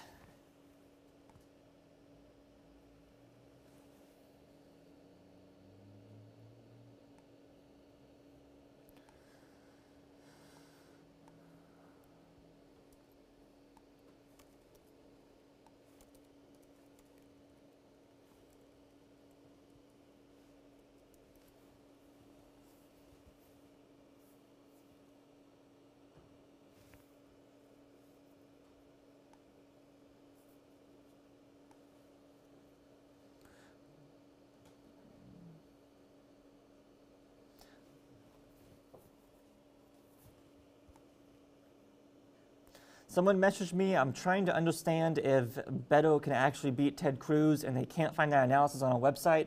Honestly, that's because it is too early to know. You know, we're not doing polling for general election stuff. It's way too early. It would be an uphill climb, as everyone said about O'Rourke versus Ted Cruz.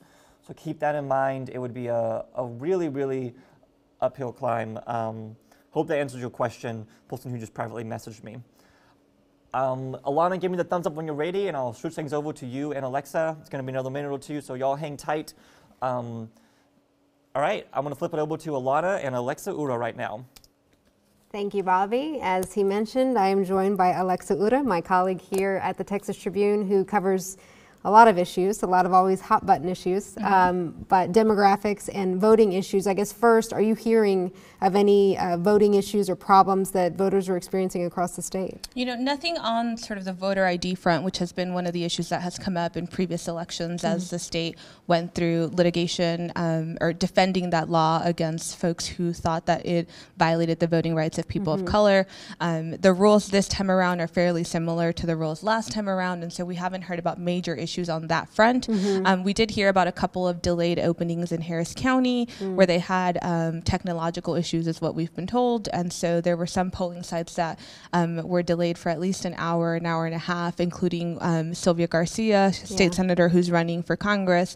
One of the polling sites where she was trying to vote for herself was actually one of the ones that was delayed. And so we saw a couple of reports of where she was standing out there with other voters waiting for the polls to open. But beyond that, we're not seeing anything sort of major the way we did a couple of elections ago. Do you think that the delay, especially in Harris County, again, one of the biggest in the state, will delay results from those areas? Or well, Harris County is definitely the county from which we get results the latest. I don't know if this will cause any further delays, but they definitely have a knack for being one of the last ones to come in. Yeah, and I'm seeing here it's still 0.6% as far as precincts reporting, at least for District 29, which is a congressional seat that covers Harris County and Houston. Sylvia Garcia is leading there. But in addition to demographics, which we can talk about it in a minute, but we were looking at Jason Villalba's race in the House. How's that one shaping up? We just have the early vote at this point, but he is pretty far behind. He is facing an incumbent. He's facing a challenger who's trying to position herself sort of from the right. He has sort of sparked the ire of some grassroots conservatives who don't think he's conservative enough for the seat. He's pretty far behind in that early vote, but we haven't seen any other votes come in yet. I think at this point, it's early on, but he might be in some trouble. Did we know before tonight that he might be in trouble? I mean, was he painted any certain way as far as less conservative in the House? Maybe is he seen as a moderate? That was definitely the sort of attack that he was facing. His opponent also proved to be a fairly good fundraiser. She is a local interior designer and picked up some endorsements from groups like Empower Texans. And so far it looks like she might be beating him out of that, but we'll have to wait and see till we get some more results. Speaking of demographics, we had Annie Daniel on here earlier talking about early voting totals, but you've had a few separate stories just looking at how demographics play into those numbers. I guess talk a little bit about that and what you see. I mean, they talk about how Texas skews younger, but younger doesn't translate to people at the polls. Yeah, Texas has historically an incredibly low voter turnout, and what some political scientists and election experts say is, the turnout comes with age, and people are more likely to participate in elections when they're a little bit older. Texas is a young state overall. It's also much younger when you look at people of color and Hispanics in particular. There's always sort of an emphasis on increased turnout or sort of the changing of political tides in Texas and attributing that to the growing Hispanic vote, but almost about a third of Hispanics are actually under the age of 18 and can't actually vote. And so, yes, Texas has a terrible history of voter turnout, but there are also some demographics that come into play. When you look at the age of voters that are more consistently turn out in Texas elections, they tend to be a little bit older. They're sort of that 45 and up group, with the 65 plus group having the highest turnout rates. It also turns out that most of those people are going to be white. And so the demographics definitely skew in different ways to where you see it playing a role in election turnout. And in the future, maybe more makeup for that blue wave, or more argument to be made if those 2/3 of Hispanics that aren't yet of voting age will eventually, or it's a third that aren't. Obviously they're going to continue to grow up and they can vote in later elections. So, I mean, is there any thought that the blue wave could be coming? Well, I think projection-wise, it's about 400,000 Hispanic kids who turn of age every year. But because the expectations of people voting immediately after they turn 18 aren't very high, I think we're still probably a couple of years away. Any other races that you're watching? I know you did cover a debate down in San Antonio for one of the congressional seats, correct? Yeah, Patrick is actually watching that. I haven't looked at the latest turnout. What's the number on that one? Gina Ortiz is in there. That's the CD23 one. Yeah. She's leading over Jay Hewlings. Yeah, we were talking about that one earlier now that I'm thinking about it. Yeah. Will Hurd's district. Right, yeah. Okay. And obviously a district that before used to sort of switch hands year after year, but Will Hurd was able to keep it during the last election cycle. So it'll be interesting to see how this one goes over. What were your takeaways from that night, the debate that our colleague Patrick Svitek moderated? You know, I think all of the Democratic candidates are pretty much on the same page, I think, in sort of some of the major issues. There are a couple of differences on some of the nuance. There were some differences on sort of BRAC and San Antonio being in this district, and obviously with a huge emphasis on the military there. That's come up in the debate. But really, it's sort of between Gina Ortiz-Jones and Jay Hewlings, at least on the money-wise, but she seems to be pretty far ahead, at least in some of the early tallies. We'll have to wait and see how it goes. And she has ties to the military, and that she was in the Air Force, I think, an intelligence officer. Yeah, and she also had the support of Emily's List, which is obviously a pretty influential list in Democratic politics, and got some money from them. So we'll have to wait and see. Jay Hewlings was sort of backed by the Castro brothers, obviously big names in San Antonio, and had their endorsement. But at least the early vote is sort of leaning toward her. And I think, you know, one of her arguments was that she could take on Will Hurd in one of his sort of perceived strength, which was his CIA experience, given that she was also an intelligence officer in the Air Force. So that'll be an interesting to watch, especially given CD23's history of being one of those seats that can flip from one party to the other. All right. Anything you're looking for as far as turnout when it comes to demographics after tonight? Well, you know, it'll be a little while. Some counties are sort of much better at tracking things like Hispanic turnout. Obviously, we don't register. When we register to vote, we don't register our race or ethnicity, so it's a little bit harder to track. But it'll be interesting to see turnout in some of these areas where folks are hoping to boost those numbers. Democratic turnout has obviously already been pretty high, but Harris County, I think, will be an interesting one to watch. There are a couple of congressional seats there that people are following closely, and it'll be interesting to see if that in any way affects the Hispanic turnout there. Any surprise here? A lot of people have been focusing on the fact that O'Rourke maybe didn't win by as much as people thought. I mean, Cruz, to his 4 challengers, who are all in single digits, garnered 85%, to O'Rourke's 63% with just 2 other people on the ballot. Any surprise there or anything to read into? You know, I don't know. I think it might be still a little too early to tell. Obviously, 5% precincts reporting, we have right. to say. Yeah. Well, and also Ted Cruz has been sort of on both the statewide and the national stage for a lot longer. Right. So I think it's less surprising that he's got sort of that big of a majority of the votes at this point. But, you know, I think Beto O'Rourke obviously has his work cut out for him in getting his name out. And if anything, this will sort of underscore that. For sure. Alexa Ura, reporter, demographics, and much, much more. Thank you so much. We'll let you get back to it, and I'll send it back to Bobby with your questions. Thanks so much, Alana. Okay, so we just called a bunch of races. None of them were big ones, but, well, they were some big ones maybe if you live there, but they weren't ones that were surprises, so I'm going to go over them really quick for you. Okay, Louis Gohmert won his race. Rep. Ratcliffe won his race. Rep. Culberson won his primary. Rep. McCall won his primary. Rep. Conaway won his primary. Rep. Webber won his primary.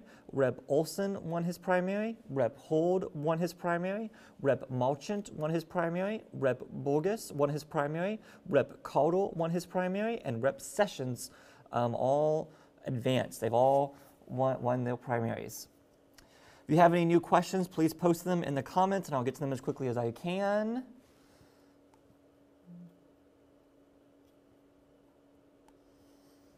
Let's see. Renee, hello from Canyon Lake, Texas. Thanks for watching us. I know what that is.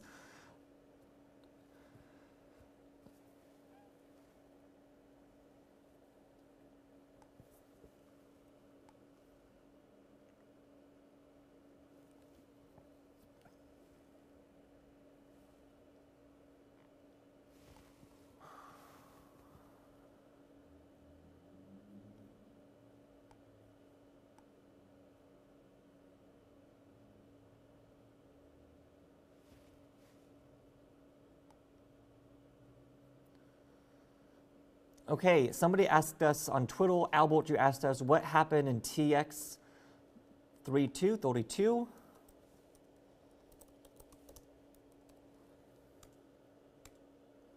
I'm assuming you're asking about the congressional race. So Pete Sessions has won that race. We've called it for the Republican primary, And on the Democratic side, Colin Allred is leading right now. You asked what the hell happened, so your question may imply something unexpected happened. I'm not sure if you can elaborate. Just tweet at me and I will try to help you understand what happened. We're calling another race. We're calling Senate District 15 for John Whitmire.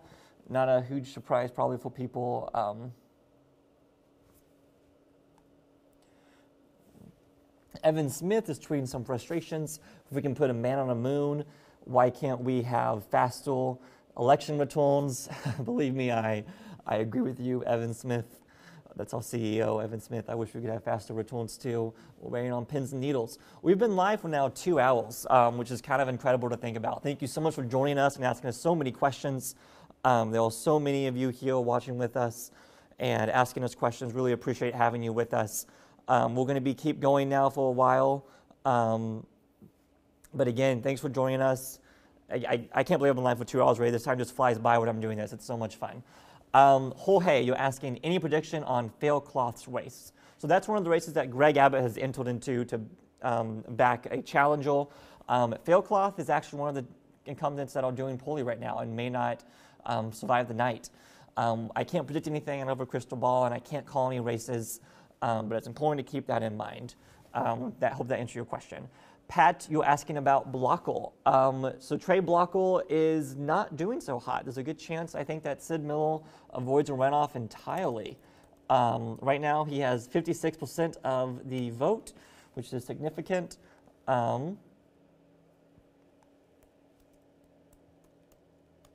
So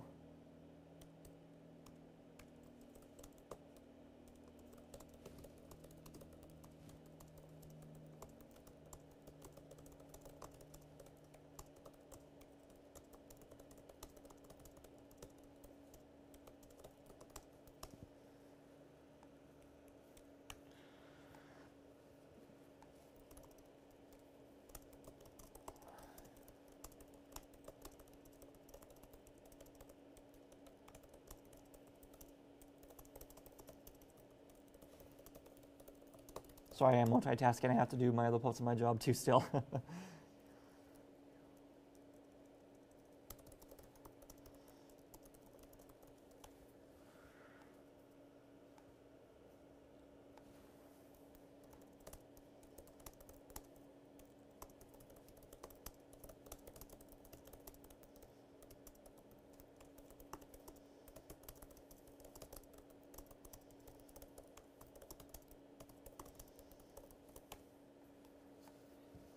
Okay.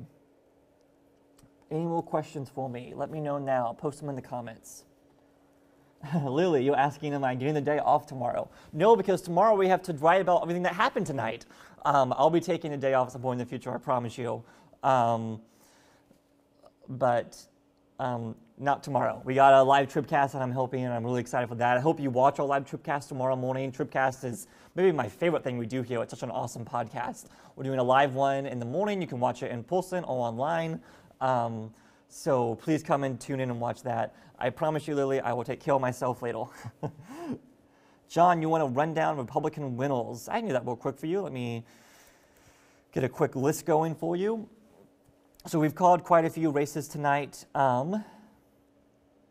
We've called Rep. Gomert has one, Rep. Ratcliffe has one, Rep. Culberson has one, Rep. McCall has one, Rep. Conaway has one, Rep. Weber has one, Rep. Olson has one, Rep. Hord has one, Rep. Marchant has one, Rep. Burgess has one, Rep. Cardle has one, Rep. Sessions has one.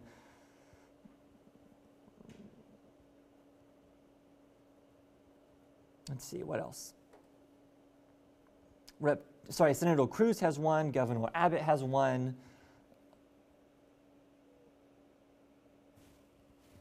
I think that's a pretty good list right now. If you have any questions, let me know, John.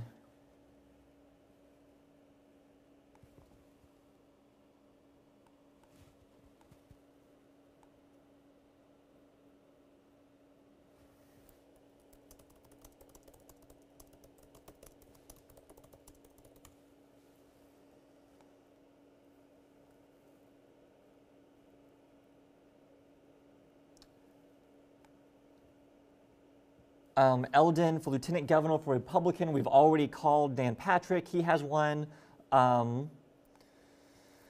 Malcolm, let's see.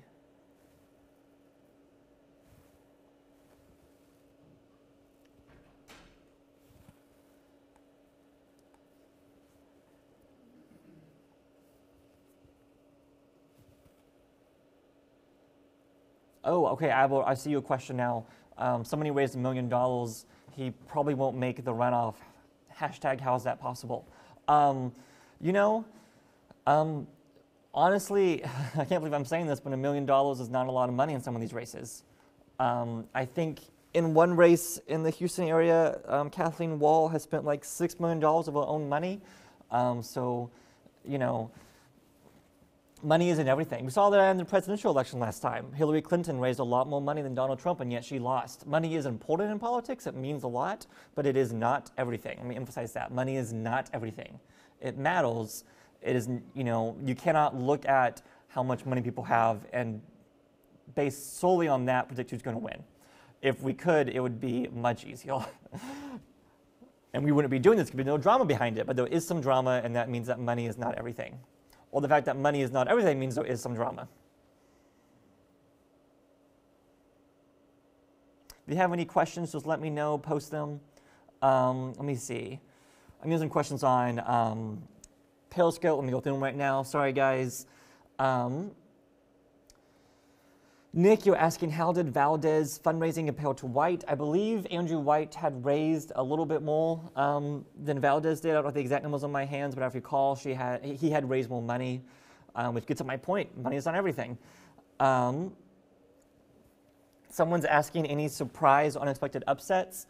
I think we're a little surprised, at least some of us all, that Senator Estes and Senator Hall are losing right now. That's a little unexpected.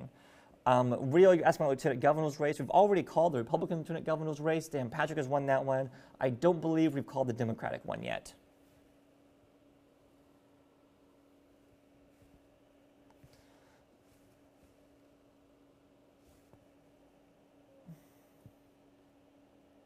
Lily, that's right. Money clearly isn't determining the Democratic governor's race. That's a good point. I just made my own point. Woo. Sorry if I'm getting a little too goofy, guys. Going on 2 hours live, and I'm loving it, but 2 hours is a long time. Again, if you have any questions, let me know, and I will answer them to the best of my ability. Sometimes that means I will ask other people to try to answer it because,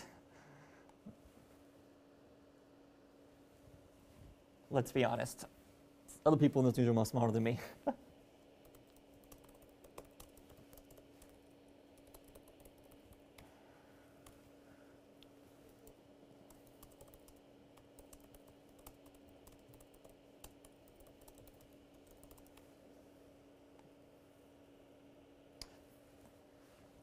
You're saying hashtag time for coffee. Got myself covered, not with coffee, but with a Red Bull. I'm going to wait a little bit longer, though. Not quite ready for that yet. David, what's my take on Wayne Fieldcloth losing right now? So I'm no Ross Ramsey, but I can kind of repeat what he's said to me. The fact that Governor Greg Abbott has gotten involved in state house races is significant. The fact that he is only winning one of those 3 races he's involved in is also significant. You know, he's 1 for 3. That's not a great batting average. You know, Rep. Davis and Rep. Lawson, the other 2 people that Abbott opposed, are currently leading, last I checked at least. And so that means that Abbott does not have a great batting average if things stay the course. That could change. But, you know, getting 1 out of 3 is not super great. Renee, about what time did the results start coming in? Around 7:30, and they'll be still coming in to probably around 11 o'clock, midnight or so. I do want to warn everybody watching, Facebook limits us to only 4 hours. So if you're watching on Facebook, this video will end around 11 o'clock. However, if there are still results coming in and we have things to report still, we will continue live streaming, but that will be in a new video. We will call it, we'll make that decision at 11 o'clock. It's only 9:12 right now, so we've got a while before that happens, but I just wanted to warn you of that for those of you who are planning on sticking with us all night. So hopefully be a lot of you, because we're having fun.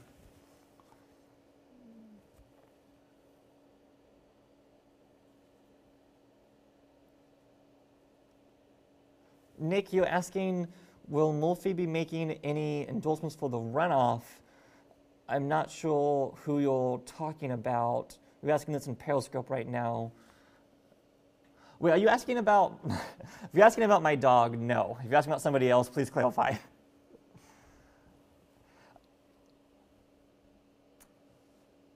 And I think Alana's about to interview Aaliyah in a second about State Board of Education races. Alana, give me the thumbs up when you're ready. All right, Alana's gonna go live now. I'll be back in a second, guys. Thanks so much, Alana. Thanks, Bobby. Enjoy a break. I am joined by Aaliyah Swaby, who is our education reporter here at the Texas Tribune Public Education. And what are you watching? I know that there are several SBOE races, State Board of Education races, up for grabs tonight, and a lot of inflammatory comments or controversy maybe surrounding some of those candidates. So I guess what overall, for people who haven't been following these, is at stake here tonight? Yeah, so there are 7 State Board of Ed races right now. There are only, so 3 of them are open seats, and there's only one person in the party that's most likely to keep those districts. So those races aren't really in flux at all. But there are 4 seats that the incumbent is being challenged in. The one that's most important is District 11, where incumbent Pat Hardy is facing 2 challengers who both have run telling voters that they're much more conservative than the incumbent is. So far, Hardy seems safe, and as well as the other incumbents in State Board of Ed, and the others are Democrats, and they all seem safe for now. But experts have said that if Hardy lost, that would mean a disruption in the political equilibrium on the board, which I think a lot of people know the board as pretty inflammatory, as being characterized by a lot of infighting among especially the board's more moderate Republican and socially conservative factions. Mm-hmm. That's calmed down in recent years, but I think there was a concern that if Hardy lost, it would return to a more inflammatory version of the board. What are some issues or decisions that this next board will be making? I mean, I saw in one of your reporting talking about curriculum standards and textbooks, of course, have been another hot button issue. Right. Yeah, so the State Board of Ed is responsible for setting curriculum standards for the entire state, and also recommending textbooks for public schools across the state. So essentially, they're responsible for deciding what more than 5 million public school students in Texas learn. So it's a big responsibility. In the past, there's been a lot of focus on hot topic social issues, such as whether to put creationism in the science standards, or whether to allow teachers to be able to teach creationism in high school biology classes. That was a more recent debate. Other debates have surrounded the social studies curriculum standards, whether the teacher should be able to say that states' rights versus slavery was the main cause of the Civil War. Mm-hmm. That's a debate that happened around 2010 as they were deciding social studies curriculum standards. So there's a lot that has caught national attention, actually, in the past decade or more. Issues that seem to have been settled before all of this. Issues that, I mean, just, talking about the Civil War and different things like that have come back up to be debated, it seems. Right. I think that's probably why it's caught a lot of national attention, is because, I think it probably in other parts of the country, it doesn't seem like something that should be debated currently. Right. But at the State Board of Ed in Texas, it is still being debated. What is the current makeup? 15 members, correct? There's 15 members. What's the current political makeup of that board? So among the Republicans, it's around 2/3 Republican, 1/3 Dem. Among the Republicans, there's some movement, but it's pretty much half and half moderate Republican and social conservative. So I think that's partly why it's so calm now, or so moderate now, is because they sort of balance each other out. Pat Hardy, the incumbent, who I mentioned in District 11, North Texas, has been a swing vote, so she's sort of vacillated between the two and been responsible for keeping the peace in some form, as well as some other key Dems and Republicans. Mm-hmm. So, I think the board is set to stay, for the most part, the same, besides those 3 open seats. Mm-hmm. So I think it remains to be seen with those newcomers, with those 3 newcomers, how the board representation will change, or the board's tone will change. When you talked about some aren't opposed in November, is that it? Right. Okay. Yeah. So the board's districts are unlikely to change party. There are 3 open seats, and those who are this is hard to describe, but those who are running in the party that the incumbent is in are uncontested. Okay. So there are people running in the other party, but they're essentially shoo-ins for those seats. Okay.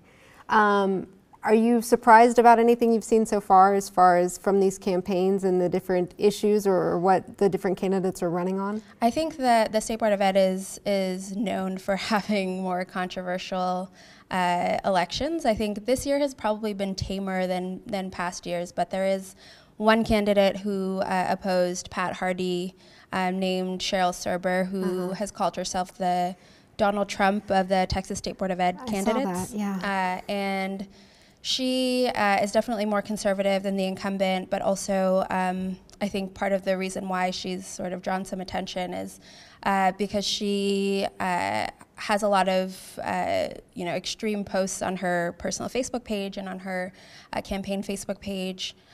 She said that the survivors of the Parkland shooting in Florida were crisis actors, which has been widely debunked. Right. And sort of shares conspiracy theories similar to that on her Facebook page. Have you seen how those have been received on her Facebook page? Or? I think generally there are comments from people who agree with her on her Facebook page. But I think that currently, it's early to say with the totals right now, but I think she is in third. Is in third, yeah. Right. Again, 4% reporting, but right. she is in third. And these are big districts. As far as each member essentially represents 2 million Around people? 2 million people. So are these expensive races to run, and how has the campaign fundraising and finance looked at these? There's not a lot of money in State education? Board of Ed races. Yeah. State Board of Ed specifically, yeah. I think very few candidates have raised really anything. Really? Yeah, there's not a lot of money in them. There's also not a lot of recognition. I think there's a lot of people who don't know what the State Board of Ed is or what it does, which makes it more exciting because you never know if people will just stick with the incumbent or vote for someone else for whatever reason. Right. But I think so far it seems like people are sticking with their incumbents, but we'll see. Could one argue that are a lot of these candidates, roughly speaking, somehow tied to the education sector to where they're known, at least within their circles, and that's almost campaigning within itself as far as getting your name out? Well, I think with District 11, Pat Hardy, obviously is the incumbent and also has been, she was a public school teacher for more than 3 decades. And one of her opponents, Faye Obama-Henti, is an education consultant and has worked in education, again, for years. And so, I think if you're going off that, they are candidates who have support from educators because they are in education. And I think Matt Robinson also is who's uncontested in District 7. In District 7 is a Friendswood ISD board member. So some members now do have education experience and are connected within education, but that's definitely not the case of all who are running or have run or have been on the State Board of Ed. So what do they run on? If they can't run on their education credentials per se, they just want to kind of have a hand in education policy here in the state? Yeah, Cheryl Serber has a child who has a disability. And so part of her argument is that as a parent of a kid with a disability, she has more of a sense of what it's like to decide on policy for kids with disabilities. Or where the gaps are maybe in the system. Exactly. Okay. And so I think with these races, and with education in general, people generally have a connection to the education system, and so they don't have direct experience as a policymaker or as an educator, then But they're a parent and they have a child in the system. Okay. Anything else you're watching tonight, or the buzz in the newsroom with everybody looking at the different races? I mean, I think that's all that I was watching. I saw that Scott Milder, I'm sure you've had someone on to talk about. He was a Tex Ed favorite. A lot of educators really were backing him, and we call the race for Lieutenant Governor. Right. He was opposing Dan which is not, which is pretty expected. But he got a quarter.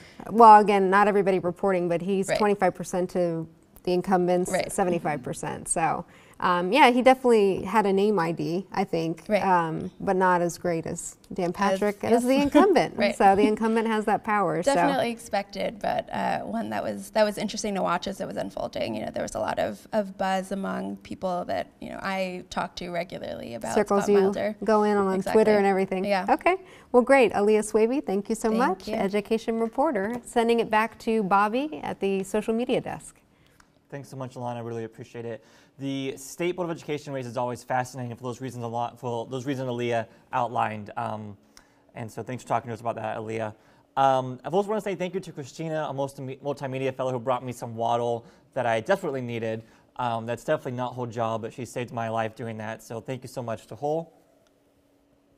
If you have any questions, post them in the comments and I will answer them to the best of my ability. Let's see here. I'm going to get rid of people who are trolling with the couch nonsense. XOXO, goodbye. Thank you for joining us from Cleveland. Thank you for joining us all the way from Cleveland. If you have any questions, let us know. Hello, Jennifer. Thanks for joining us. Daylon, you're asking about Danny Harrison. I don't think he's doing very well, but I will double check that. Yeah, I'm not sure who you're talking about, actually. Are you sure you have the right name? Was he a write-in candidate? Because I don't see him on the ballot at all right now.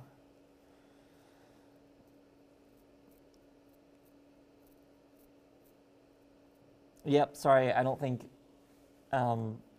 so. John, thank you for watching from Galveston County. Owen, you're asking about Senate District 7. Let me go to that right now and let you know.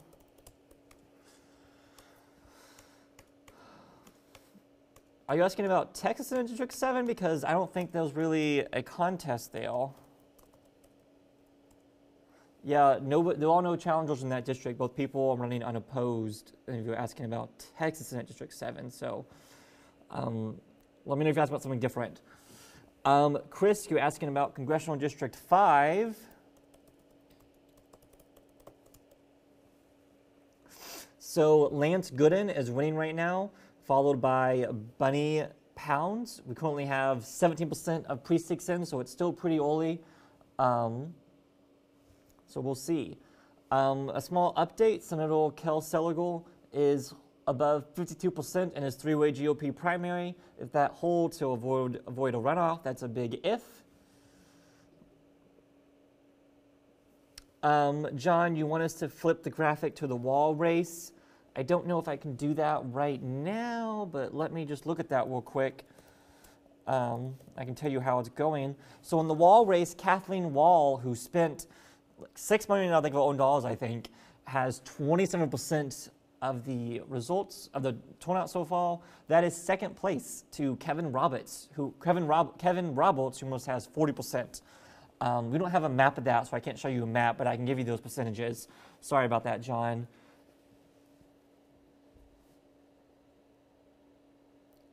Lily, you're saying it sounds like George P. Bush's campaign is celebrating. Is that too soon? I can't really say if it's too soon or not. We haven't called that race, so from our perspective, it might be too soon. But I think he is doing better than some of what national media expected. That race got a ton of national attention.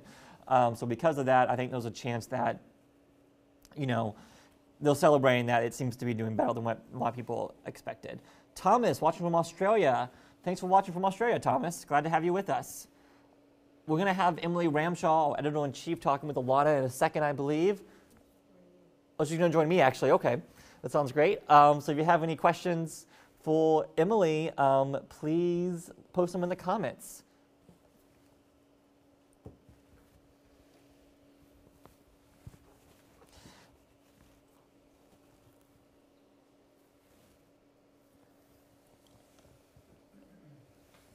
And I promise this is water, it's not spiked. Emily, hi. Hi, Bobby. Thanks How for are joining ya? us. Good. Thanks. I'm happy to be here. Breaking away from the newsroom for a couple minutes. Is it quieter in there or quieter in here? It's definitely quieter in here. Things are very lively in there. We've got a lot of results pouring in, and we have a lot of reporters just chasing down stories like crazy, looking at both early voting returns and some of the sort of more recent county turnout. Let me check this real quick. Can you guys hear Emily okay?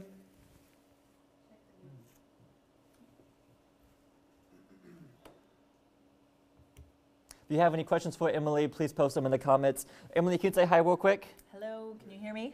I can hear you just fine. Wonderful. So what are the biggest headlines from the night so far? Sure. I mean, I think the biggest headlines from the night so far, we've been really closely following the land commissioner race, where it looks like George P. is doing quite well, even though there's some concerns early on that he might be getting a run for his money from former land commissioner Jerry Patterson, his predecessor. Also in the ag commissioner race, another one where the Republican primary was expected to be pretty hot.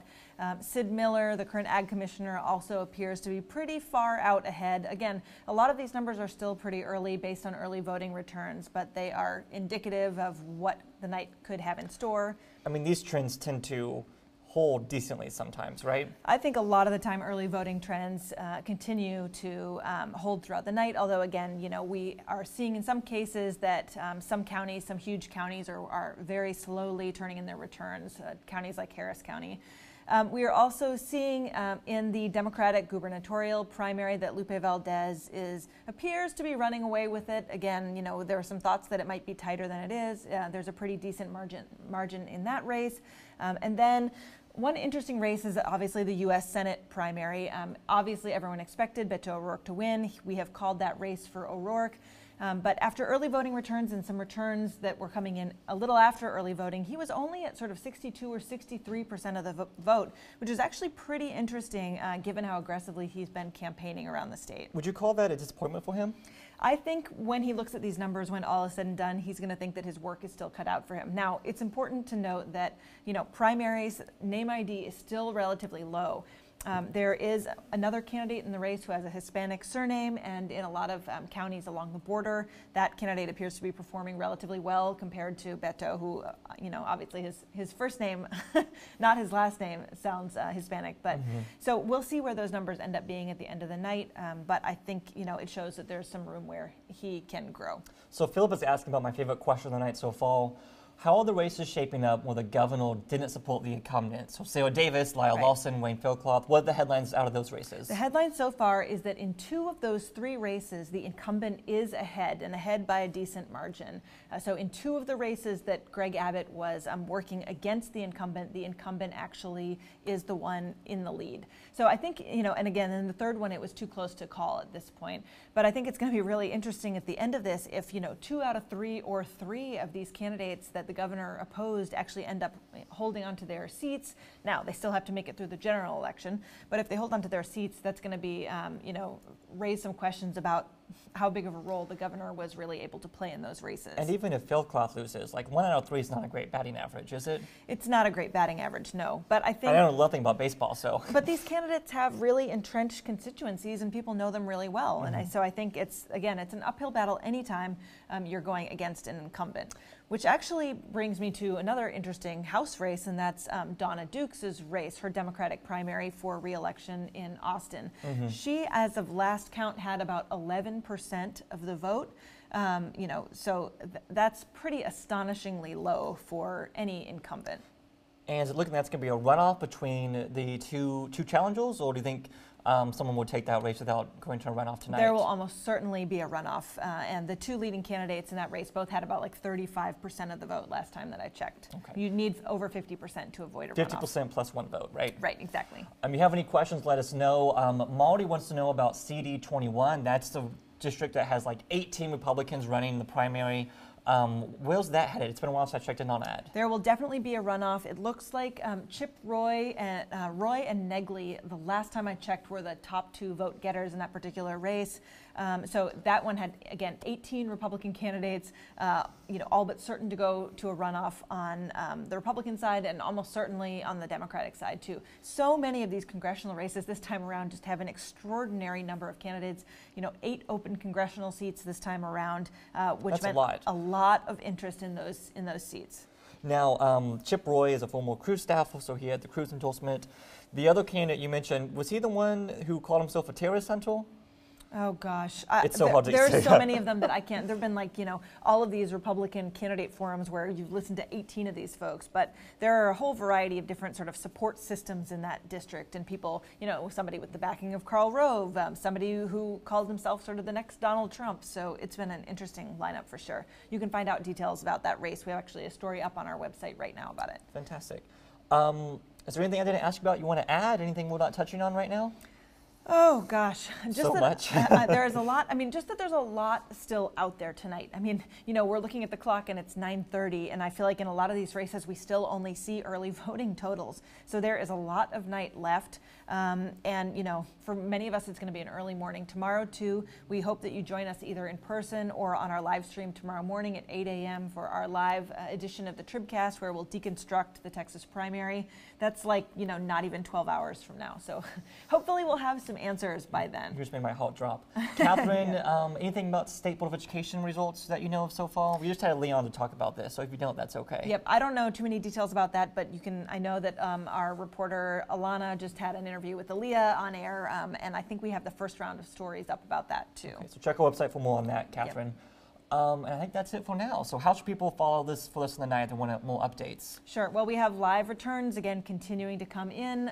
So I'd say, check out our scoreboard and just keep on hitting refresh. Our homepage is really exciting. It has not just sort of the top returns, but it also has the top headlines we think you should be following. We've given you some sort of breakout analysis on a totally different design of our homepage. So please keep checking in there. Obviously, follow us on social media. Twitter is where we are officially calling races. So if you want to know if a race has been decided, we're minute by minute doing that right now. So and obviously stick with us here. Thank you so much, Emily. I appreciate you joining me. Yeah, happy to be here. Have a good night. Godspeed. Thank you.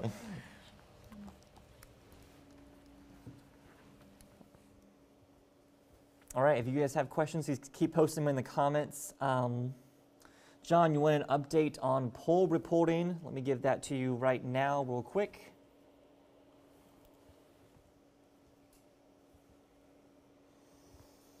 I think we have about 15% of precincts in right now, so we still have quite a while to go, John. Please stick with us.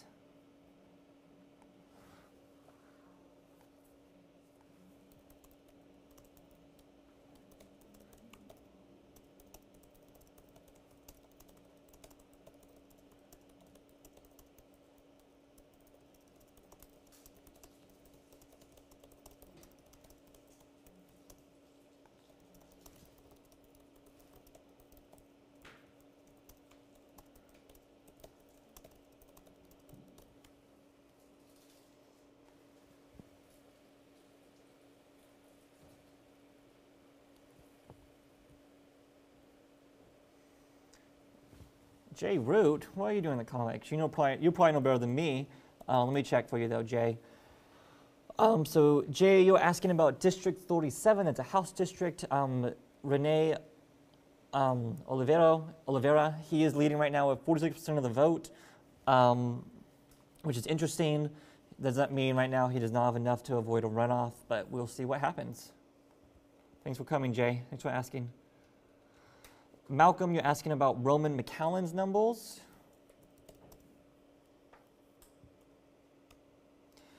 Roman McCallan is running for Railroad Commissioner on the Democratic side. He is at 58% of the vote right now. So he's doing pretty good.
If you guys have questions for me, just post them in the comments, and I'll get to them as soon as I can.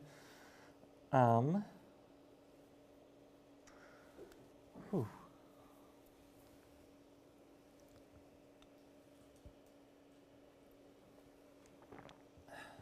Do you like my Texas Tribune mug? It is very nice and pretty. Don't tell anybody, but I'm going to steal this mug someday.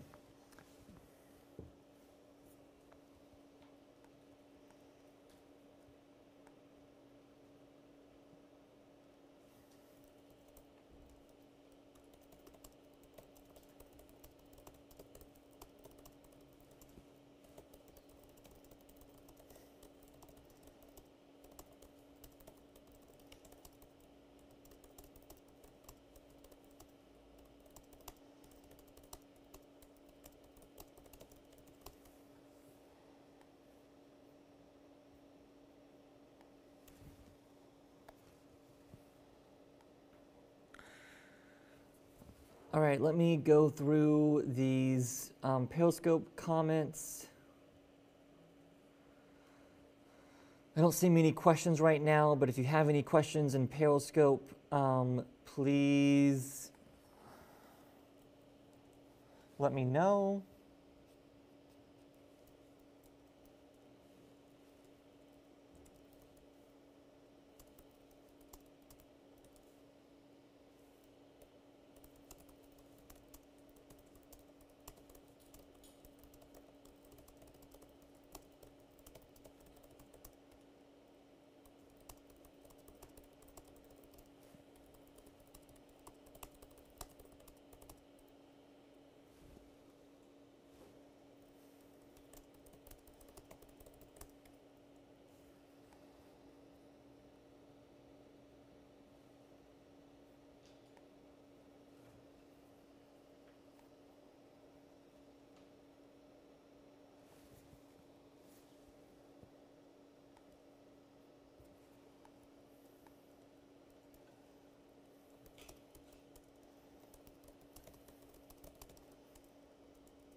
Louise, you're asking about the TMF race.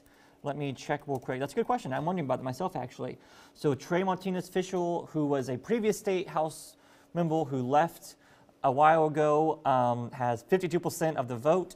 The incumbent has 47. That is interesting.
Debbie, you're asking, why are the returns so slow for Harris County? That's a good question, one I wish I knew the answer to.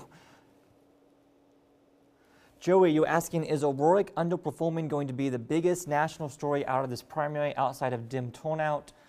That's a good question. I don't know the answer to that question.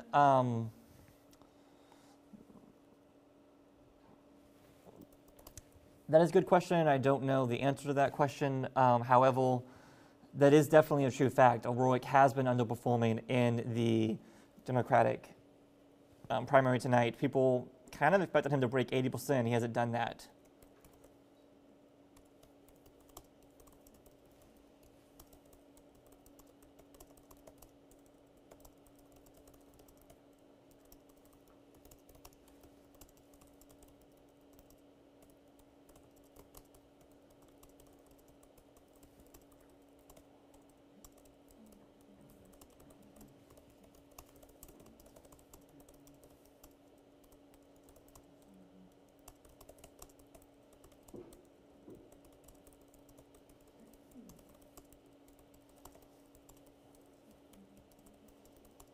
I think Alana's going to be interviewing Alex Sanders in a second. If you have questions for Alex, please post them.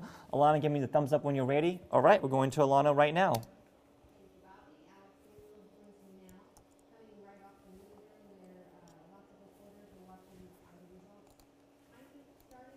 In some areas, what are you seeing and what are you hearing from our staff in there as far as what their takeaways are?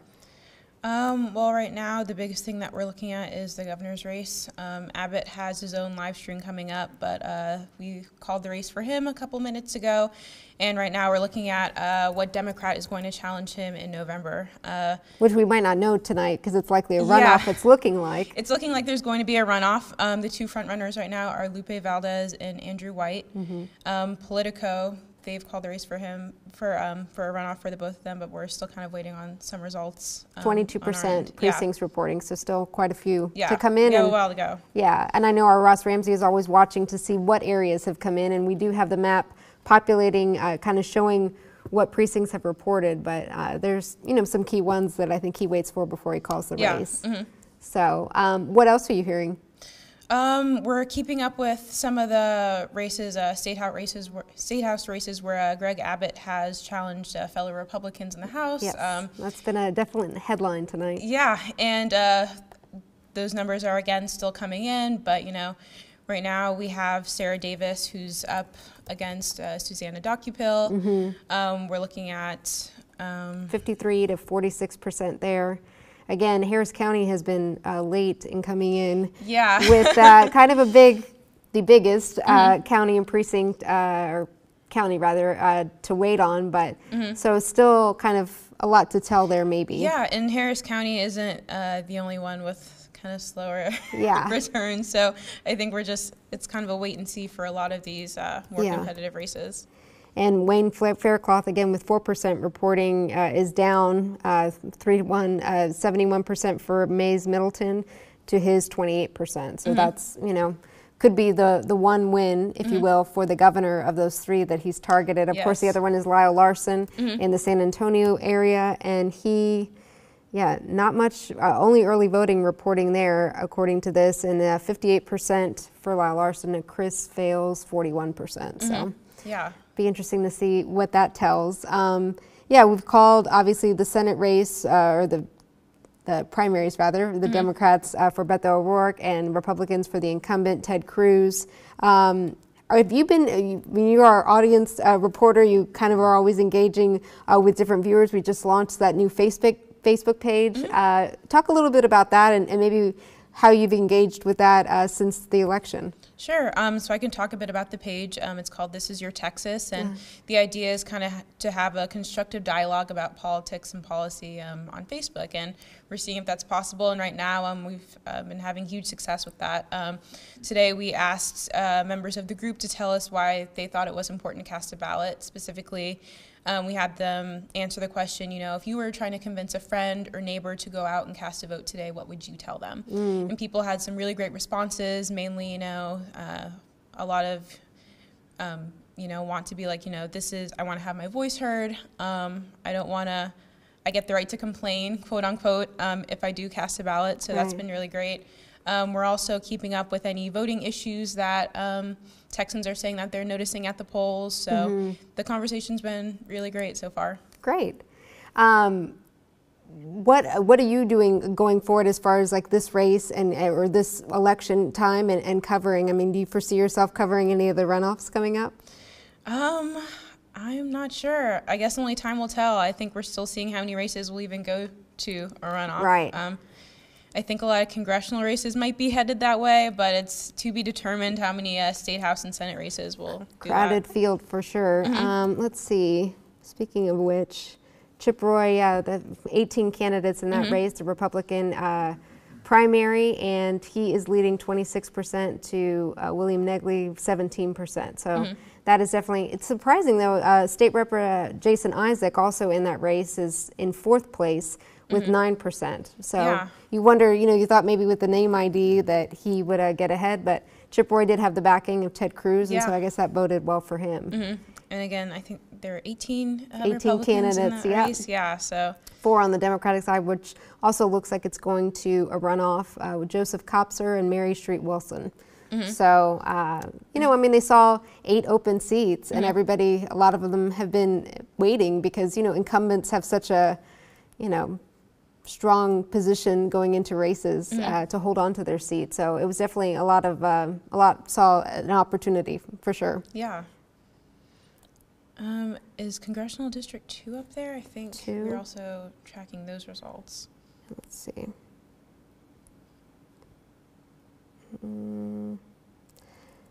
Yes. Kevin Roberts is leading the Republican primary there. And I think that was a bit surprising. Kathleen Wall spent $6 million of her own money. Yeah. Yep. So. But I don't know if Kevin Roberts has some name recognition because he was a state house representative as well. So that will be another interesting race. Another runoff. See what she spends for the runoff. Yeah. But we've seen a lot of races where, money hasn't translated to wins. Case in point, David Dewhurst, the former lieutenant governor who ran against Ted Cruz, put a lot of his own money into that race and didn't emerge victorious. So it doesn't always translate, like I said. Yeah, we actually had a fun little text-plainer about how much it costs to run for state office not too long ago. And I was talking to a few consultants, both on the Republican and Democratic side, and, they were saying in a race for, the governorship, which is a big seat, they were like, you would need at least 15 million, and that's not to say that you're going to win, but that's just to run a credible campaign. Wow. So having money and raising money isn't all there is, but it's definitely something that you need. And so right. I mean, you have to get your name out there. It's a very expensive to run in these media markets around the state, for sure. So that's definitely, asked about the money with the governor's race. Obviously, the governor has an expansive war chest of $45 million. Yeah, about that. And Lupe Valdez was asked about that when she first announced that she was running. She's the Democratic frontrunner right now, likely headed to a runoff with Andrew White. But she said, you don't need as much money, just enough money, which is often what you hear from the underdog campaign. But I mean, it is true if you spend it wisely or spend it strategically. But you seeing in a lot of these markets, like with the Huffines-Paxton race up a Senate District 8, an open seat, that the airwaves are just flooded, and that's a multi-million-dollar race for a state Senate seat. And I'll be very interested to see how that race goes. I know early voting numbers are still coming in for that. I think what we have now is Paxton's up by a bit over Huffines. 54 to 46% with 11% precincts reporting. So still a long way to go there. How is Bob Hall doing against a House member, Cindy Burkett? It's shifted. Yeah, so early voting numbers just finished coming in for that race, and Bob Hall is now up by, I think, 1 or 2 percentage points over Burkett. Yeah, about 4, 52 or 53% to 47. So that's flipped with 40% of the precincts reporting, because that was one where we said, oh, the incumbent's in trouble. And did that change at all for Estes? No. No, Pat Fallon is up 62% to 23%. We sat down with both of them for that split decision series, and it was very interesting. I mean, just to hear, Pat Fallon basically said he was running because, a lot of the officials across the district had never even met their senator, and he's been in the seat for several terms now. But no, that's very interesting. And of course, Pat Fallon also had the backing of the lieutenant governor. Yeah, as did Bob Hall. So we'll see how that goes Right. for both of them. It's all a measure of who's the most conservative. That's often what, with these Republican primaries, they're running to the right of each other. Yeah. And it seems like that is the case And we're here. seeing that in the Paxton Huffines race as well, just kind of who's more. Yeah, there were some other issues in that race. Of course, you did have there the lieutenant governor weigh in and endorse Angela Paxton, the wife of the Texas Attorney General Ken Paxton, Philip Huffines, brother of a sitting senator. But yeah, they had that race turned kind of nasty, you could say, just kind of her saying that Philip Huffines had attacked her husband and his criminal things that he's going through, the court proceedings.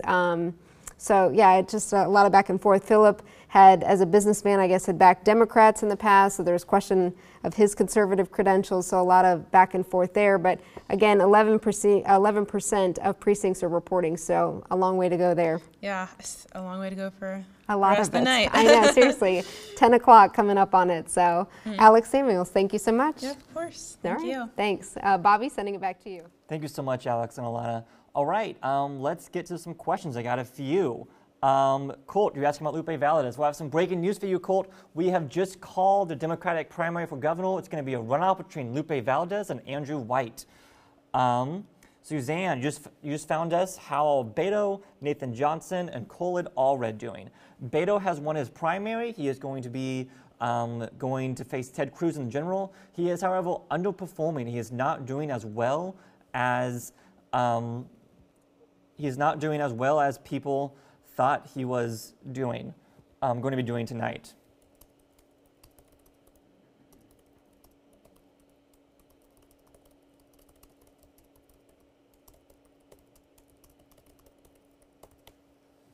Let's see, what else do we got here? Lynn, you want to know about Roberto Alonso? Let me check that real quick for you.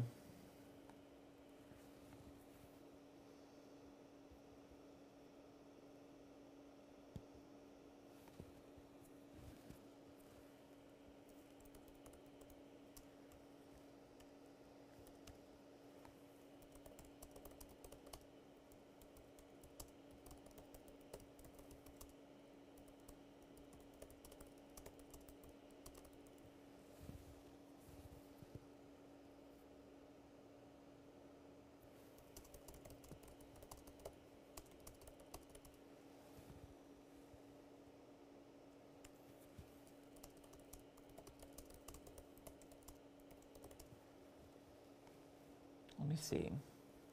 Roberto Alonso is losing right now, according to what we have so far, but we don't have many results in yet, so stay tuned on that one.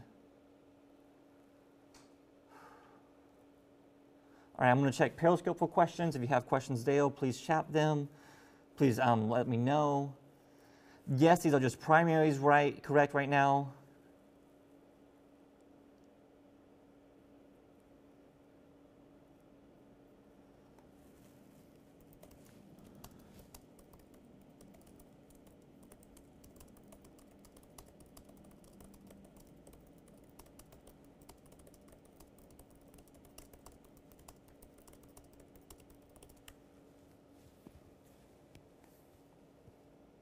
Hi, Amy. Thanks for joining us. If you have questions, let me know.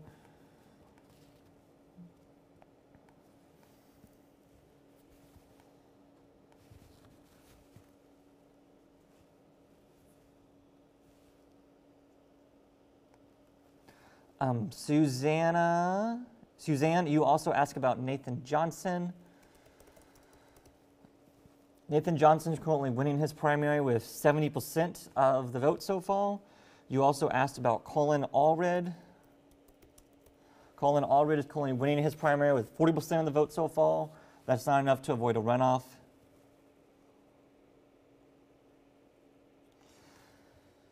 Blaine, you're asking about District 9.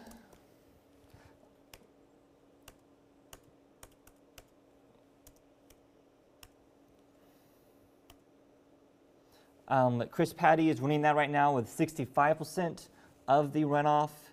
Wilma, you keep asking about Tarrant County judges. I unfortunately don't know that. I'm only looking at state races right now, so I can't answer that question for you. I apologize. Amy, you're asking about District 2. I'm guessing you mean Congressional District 2. If that's the case, I'm guessing you mean the Republican primary in Houston. That's a hot one people are watching. Kevin Roberts is currently leading that with almost 40% of the vote. Kathleen Wall, who spent nearly $6 million of her own money, has 27% of the vote. So that will likely be a runoff, but we don't know for sure yet. Chris, you're asking about HD 64 for both the Republican and Democratic primaries. So Lynn Stuckey is winning right now in the Republican primary with 65% of the vote. Andrew Morris is winning the Democratic primary with 41% of the vote. We're still watching that one. There are still a lot of precincts out in there, so don't take all that with a grain of salt, of course. Leah, you're asking about Congressional District 29.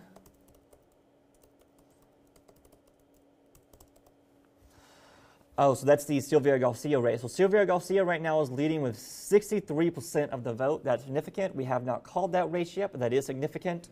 There are still not many people.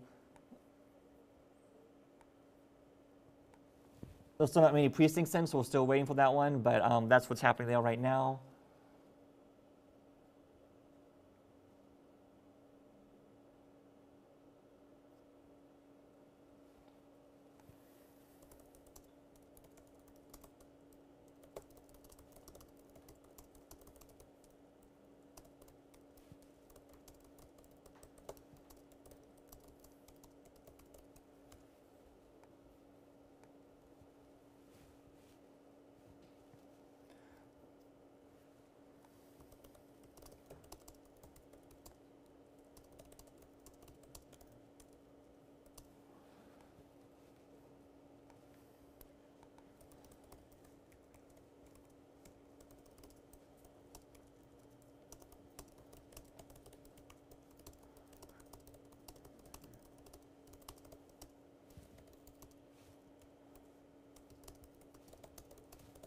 One second, guys. I gotta type something real quick, but I am watching. If you have questions, please post them. I'll get to them in a second.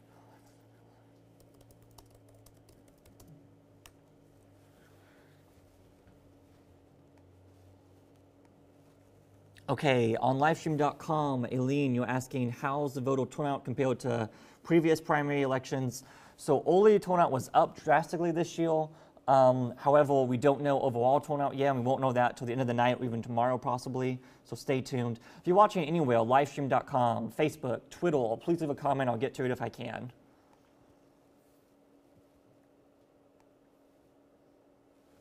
I think in a second, Alana is going to be interviewing Jolie. She covers criminal court races, basically, so if you have questions for her, please ask them. I have one more question I'm going to answer from Amy real quick about Texas District 7.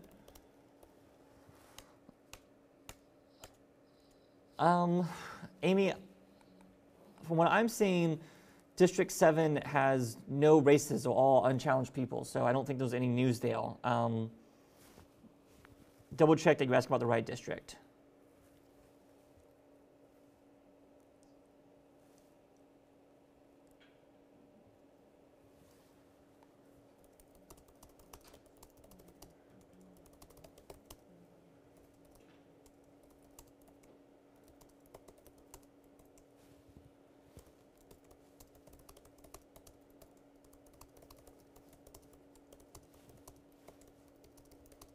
Okay, we're going to go to Alana right now. Thank you, Bobby. I'm joined by Jolie McCullough, our crime and courts reporter. What are you watching as far as election results and races? So I'm primarily looking at the judicial races. We have a couple contested races in the Court of Criminal Appeals, which is the highest appellate court in the state for criminal cases. The presiding judge race with the incumbent Sharon Keller is up against David Bridges. She appears, I mean, there's only so much of the vote in at this point. It looks like 30%. 32, yeah. Just a jump from 26. But she does appear it looks like she's winning at the moment. At least she's got a little more than 52% of the vote. This was a close race for her. She's been on the court since the mid-90s. She's had a decent amount of ethical controversies, but she's been reelected, obviously multiple times. Most recently in 2012, although she didn't face a primary opponent at that point, and that's a big deal when you're dealing with statewide judicial races, since we haven't had a statewide Democrat in, right. I think, about as long as she's been in. I think it was in the mid-90s also. Yeah, 92, 93, yeah. So this was kind of a big deal for her to have this Republican. And it's close. I mean, it's not nail biting, but 52% to about 48%. Again, with about 32% reporting. So right. Yeah. No, it's not a throwaway race for sure. So that's that one, and then so whoever wins that race will still have to come up against a Democrat in November. But then there's the place 8, so it's another seat on the court, and that's replacing Judge Elsa Alcala, who is leaving. She's stepping down partially because of she doesn't think that judicial partisan elections are fair or reliable. And so the front runner in that race is Michelle Slaughter. She has the least experience when it comes to criminal appellate law, but she does have the most conservative endorsement. She has the backing of Empower Texans, Texas Right to Life, and it's looking like she might be able to avoid a runoff in this case. She's up against a Bexar County Assistant District Attorney Jay Brandon and another District Judge Dib Waldrip in Kamal County. And she's got a little more, about 52% of the vote right now. So it looks like that might not even go to a runoff. That's interesting, though. I mean, when you're talking about judicial races and they become so partisan, you think, a judge should just be following the law. And is that why the incumbent is leaving? Because she just doesn't want to play that game, I guess?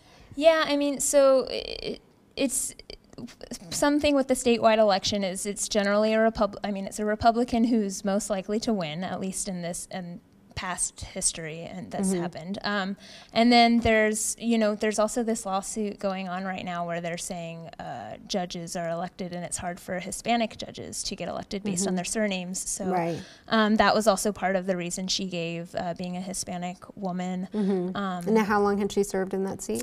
She's been in that seat since 2011, so she's not one of the lifers like Sharon Keller there, but she was appointed by Governor Perry, and then she was reelected the next year. Any other down ballot races you're watching? I know we both covered State Rep Ron Reynolds down in the Fort Bend County area near Houston, who has had a run-in with the law as far as being charged and actually convicted for barratry, ambulance chasing as a personal injury attorney.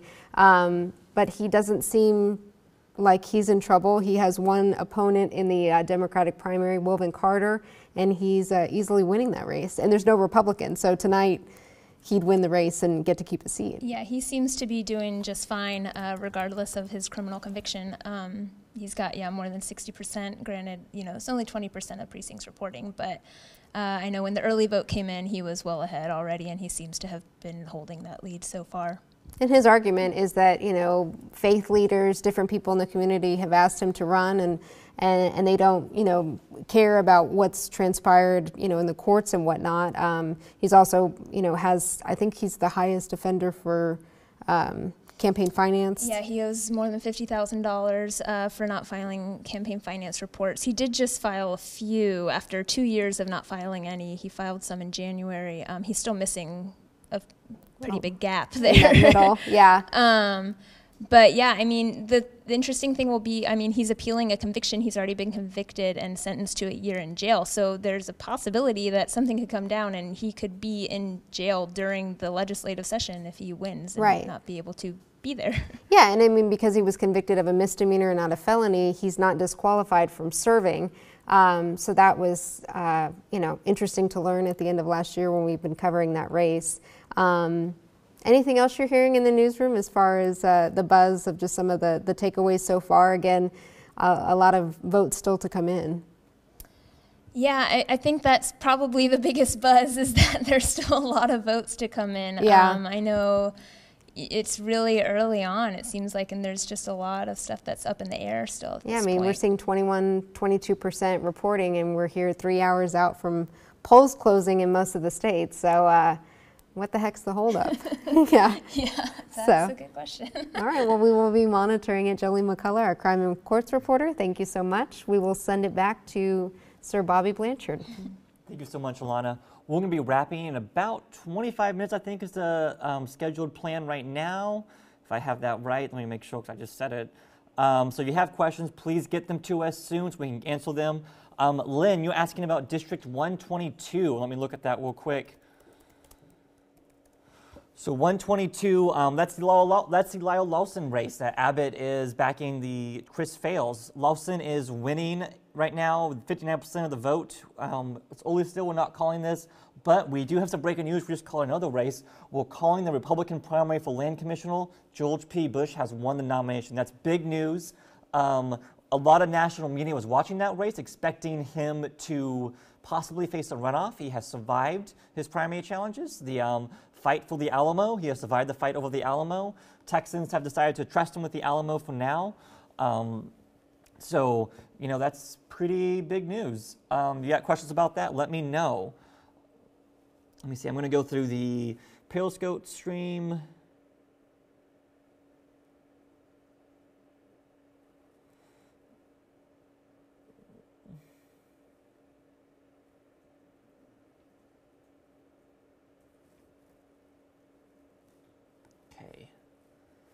If you have questions, please post them either in the Facebook stream or the livestream.com stream or the Periscope stream. I'm watching all these places for questions.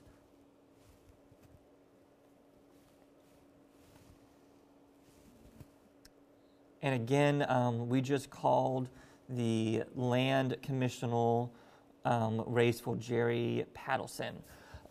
Next up, in a few minutes, Alana's going to be interviewing Emily Ramshaw, so if you have questions for her, get ready for them now. In the meantime, I can answer your questions and let me know what they are. We have a question about Trey Martinez Fischel. Let me answer that for you real quick. Trey Martinez Fischel is winning right now, but just barely. He has 51% of the vote, so we got quite a bit of ways to go still. You know, there's nobody, it's him and the incumbent in that race, so there won't be a runoff, there will be a winner. We have about 40% of precincts in. We cannot call this, we are not calling this. It's still a very tight race. But he is leading with 51% right now, so that's interesting. Elliot, hope that answers your question.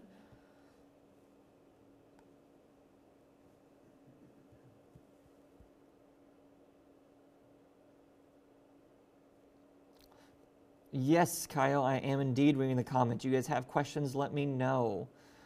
Someone sent in a text-explainable question that I want to read right now. Let me find it. Would you agree that it is generally difficult to unseat Texas House Republicans who are incumbents? I would say that if Governor Abbott gets 1 out of 3, he is batting .33. Do you even watch baseball? Bet you don't. Ask this question on the air. So A, you're right, I don't watch baseball. But B, you know, the people in the newsroom who I've talked to, Ross Ramsey, Emily Ramshaw, they have said that they think it is significant if the governor loses 2 races that he spent a lot of time and a lot of his own personal money on, especially the Stella Davis race. He didn't really spend money in the Lyle Lawson race, but he spent a ton of money in the Sarah Davis race. And I think people in the newsroom have said that if he, you know, loses those races, that is a significant thing to keep in mind.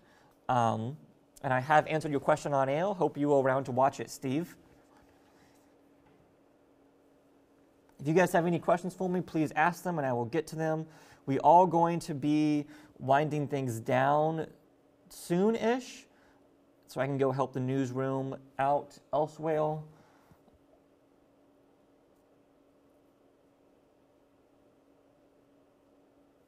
Let's see.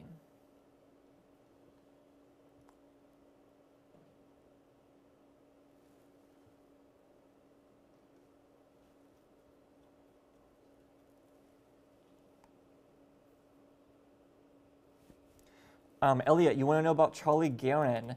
Charlie Guerin is currently leading with 55% of the precincts that have been turned in so far. We have 47% of the precincts in that race. Beau French has 44. We're not calling that yet. At least I'm not aware that we're calling it yet. But Guerin is up in that race, Elliot. Thank you for asking. Marty, you're asking about the Democratic CD31 race. Let me look that up real quick. So in that race for Democrats, Mary Jennings Hagel is up with 43% of the vote. Christine Eddy Mann is in second place with 36, as in 36. We haven't called that race yet. Only 17% of precincts are in. Keep in mind, in order to avoid a runoff, a candidate has to get 50% of the vote plus one. That's 50% plus one person. So that's what you need to avoid a runoff. Jeff, you are asking if the votes on our site count early voting, or that's just the votes from today. I believe it's both early voting and the votes from today, but we don't have everything yet. We still have quite a ways to go before we get everything, so we can't really compare updates from dim turnout now to dim turnout in 2014. That's dim Democratic. Sorry for my abbreviation. I was reading it out loud. I see a question about 134. That is the Sarah Davis race. She is currently up with 53% of the vote. I do not believe we have called that yet, but let me double check. Only Ross Ramsey can call races. I'm not calling any races, but let me double check to make sure we have not called that. I think it's still kind of close enough that we're still watching it. I don't know if I said this, by the way, but we have called Texas Senate District 30. State Rep Fallon has won that. He's beat Craig Estes, and that's pretty significant. That was a while ago, so my apologies if I already said that and I forgot about it.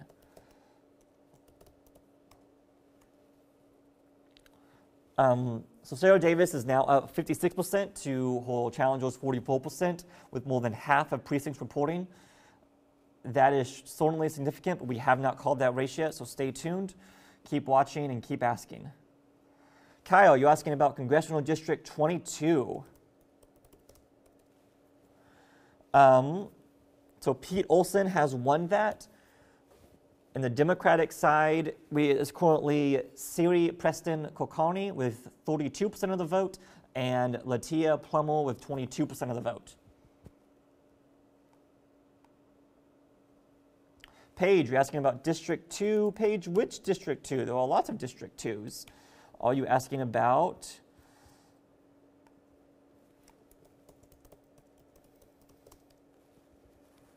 if you're asking about the U.S. House race, Kevin Roberts is leaning against Kathleen Wall, the Republican. Todd Litton is leaning against J.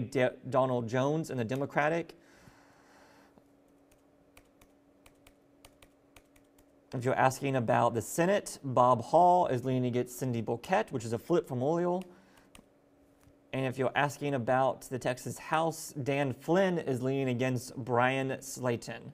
Hope I answered your question somewhere in there. Chief, on Twitter, you're asking, will this be considered another letdown for the Dems? That's the Democrats. It's kind of early to say. I think people are disappointed, or the Democrats are disappointed in Beto's O'Rourke's results so far, Beto O'Rourke's results. He has something like 60% of the vote so far, which is, he's won the primary, we've called it, but people were expecting quite a bit more. So I think Democrats are a little disappointed right now with regards to that.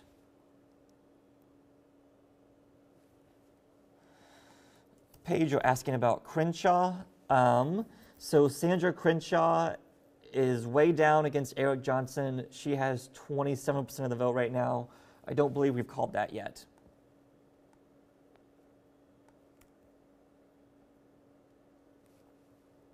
What other questions do you have? I see a few people have asked why I talk the way I do. I am not from Europe. I was born and raised in Texas. I do have a slight speech impediment. It makes me sound like I'm British. I am not British, I promise. And thank you for bearing with the little lisp I have. I appreciate it. And I think Emily Ramshaw is going to talk with Alana in a second, so stay tuned for that. If you have questions for Emily, please ask them in the comments, and I will get to them. Lily, you're asking what time do you think we can all go to bed tonight? You can go to bed whenever you want. I'll be up probably until at least 12, if not 1 o'clock. So you stay with us. We're happy to be keeping you updates. But if you go to bed and you get the brief in the morning, then I'll have a full recap for you there, I promise. I'm going to pass things over to Alana and Emily right now. Thank you so much, guys. Thanks, Bobby. And I'm joined back again with Emily Ramshaw, our editor-in-chief here at the Tribune, fresh off the newsroom. What are you focused on and the newsroom as a whole? Sure. So we are focused on, we're getting a lot more results of late. We're keeping tab on some key Texas legislative races. We're obviously continuing to watch the numbers come in around a lot of congressional races. So there is a lot of excitement out in the newsroom. What are your takeaways from tonight so far? I know at the top of the ticket, a lot of people are focusing on Beto O'Rourke, the Democratic now nominee for U.S. Senate here, and the fact that maybe he didn't blow his two competitors out of the water. Right. I think, there is a lot of conversation around that, given that Beto was sort of such a big name and was really aggressively campaigning, really aggressively fundraising.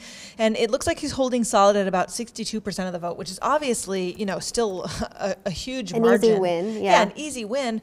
Now it looks like it's down to just over 60%. Yeah. That's pretty telling, given that the two other candidates were virtually unknown. So I think what it means is that he still has a pretty steep learning curve when it comes to name ID nationally or name ID in Texas, and also that there are some challenges for him in some of the Texas border communities where his opponent Sima Hernandez did quite well. That's obviously a Hispanic surname. That's something that he's going to be up against if voters don't know him or know his message. And on the statewide, we did call that George P. Yes. avoided a runoff, the land commissioner. Yeah, both the land commissioner, George P. Bush, and Sid Miller, the agriculture commissioner, those were both races where those folks had pretty serious opposition, and we thought that they may have a little bit of trouble or even be headed to a runoff. It looks like both of them have avoided runoffs in their own races. Again, just a sign that incumbents tend to do pretty well in Texas. Even though these guys had sort of more bigger name opposition than they might have previously, incumbents really hung on to their jobs. What do you think Trey Blocker's thinking tonight, the fact that he finished third? Just a note, Jim Hogan didn't really campaign much, actively leaving his home district or his home, and yet he finished ahead of Trey Blocker, who put a lot of money into this race. Right. So I would say it's not over yet. Obviously, Sid Miller, we have confirmed that he is the winner in that race, but there's still a lot of precincts to come in, and Trey Blocker is behind Jim Hogan. Again, by a percentage point. By percentage point with, just like a third of precincts counted. So he may still come in second place, but Jim Hogan may be a familiar name because he ran last time around for this same seat in the Democratic primary. So people may see some sort of a name that they recognize. And then the gubernatorial race on the Democratic side, we have called it for Lupe Valdez and Andrew White headed into a runoff. Right. So basically neither of them got more than 50% of the vote, 50% plus one, which means since there were 4 candidates or more candidates, 9 or something candidates in that particular race, that they will end up in a runoff election. In the state Senate, we had 2 incumbents in trouble. One we have not called, Bob Hall versus State Rep Cindy Burkett, but we have called Craig Estes will not be coming back because State Rep Pat Fallon took that race easily. Indeed, in both of those cases, you had House lawmakers who were trying to unseat Senate incumbents. And again, one of them has so far been successful, as Alana said. The other one, the jury is still out.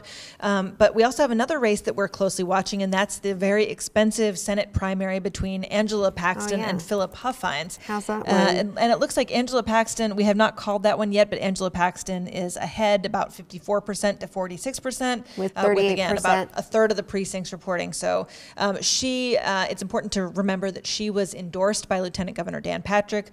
Philip Huffines also, we have a lot of family ties in this race. Yes. Philip Huffines is the brother of Don Huffines, who's already in the state Senate. Angela Paxton is the wife of the Attorney General, Ken Paxton, and it was a pretty brutal race, leading folks, including the Lieutenant Governor, to get off the sidelines and endorse Angela Paxton. So it's really interesting. And we have not called Jason Villalba's race, a state rep, also in the Dallas area, but he is down right now. Yes, so Jason Villalba is losing to his Republican primary opponent right now, about 54% to 46%.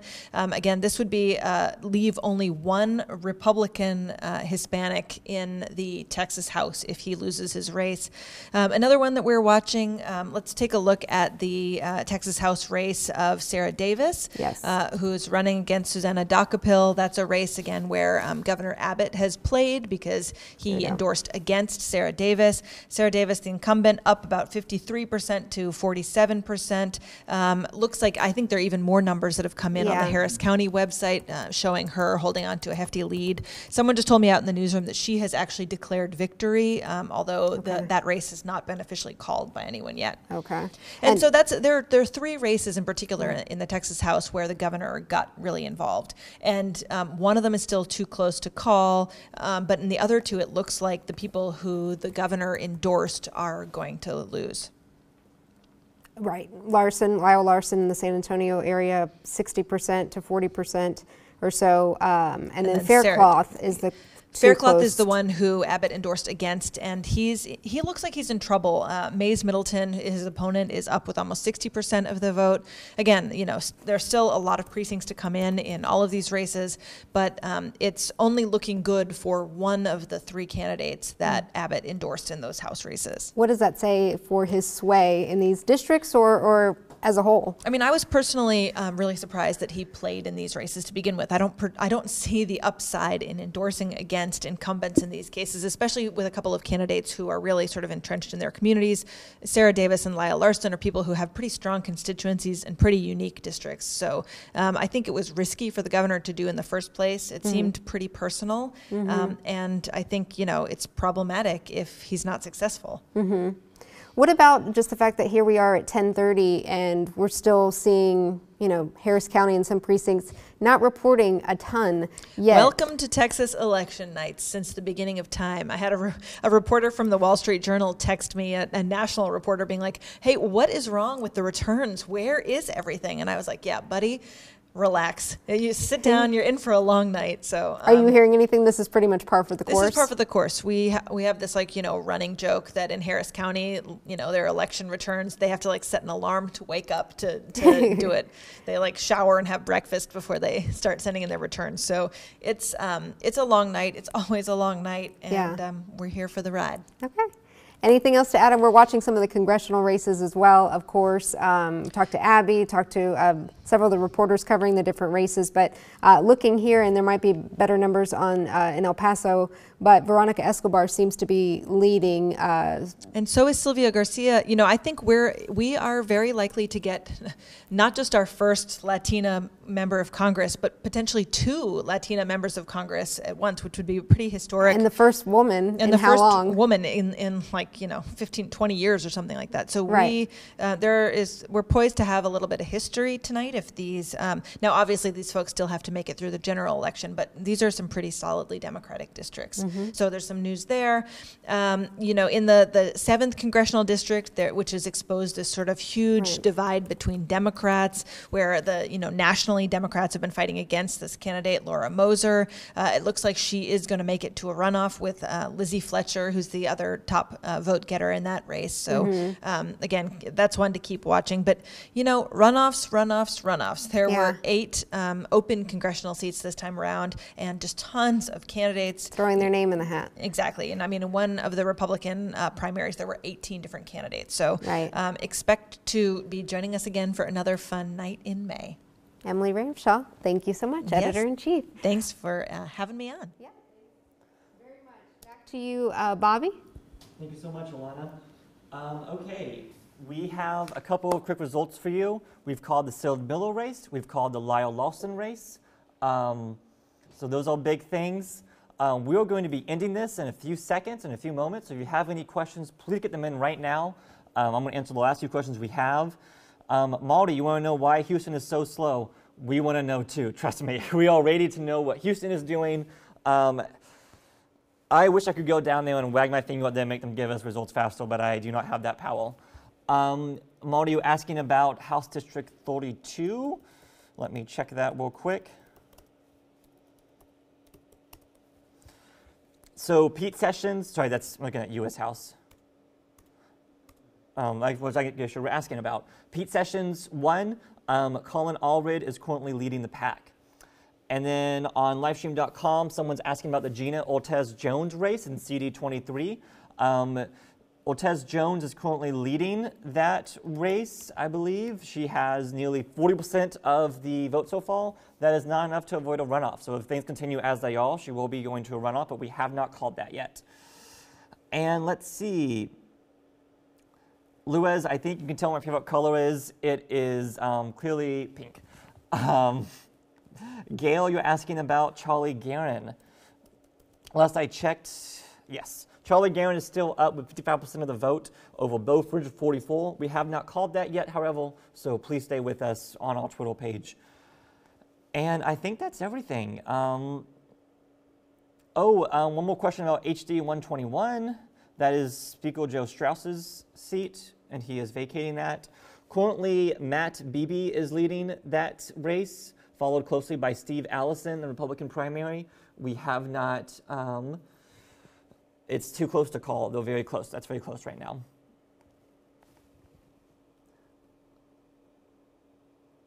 And we just called Texas House District 23 for Mays Middleton. For those of you who are just now watching, that is the seat that Abbott supported Mays Middleton over Wayne Faircloth. So that's one win for the governor tonight. And I think that's all the time we've had. Some people are asking what my Twitter handle is. My Twitter handle is at Bobby C. Blanchard. You can follow Alana at Via Alana. So check that out. Thank you for guys for watching tonight. We're so excited. We're going to end this stream now, but we're going to be going all night at TexasTribune.org on our Twitter account. We'll be keeping you updated, keeping you posted. Please watch us there and follow us for more. We really loved having you guys with us and watching. Election night's the best time of the year in the newsroom. It's so much fun, and we're so happy we got to watch it with so many of you. Stay with us tonight. We'll be doing more on our Twitter and website later.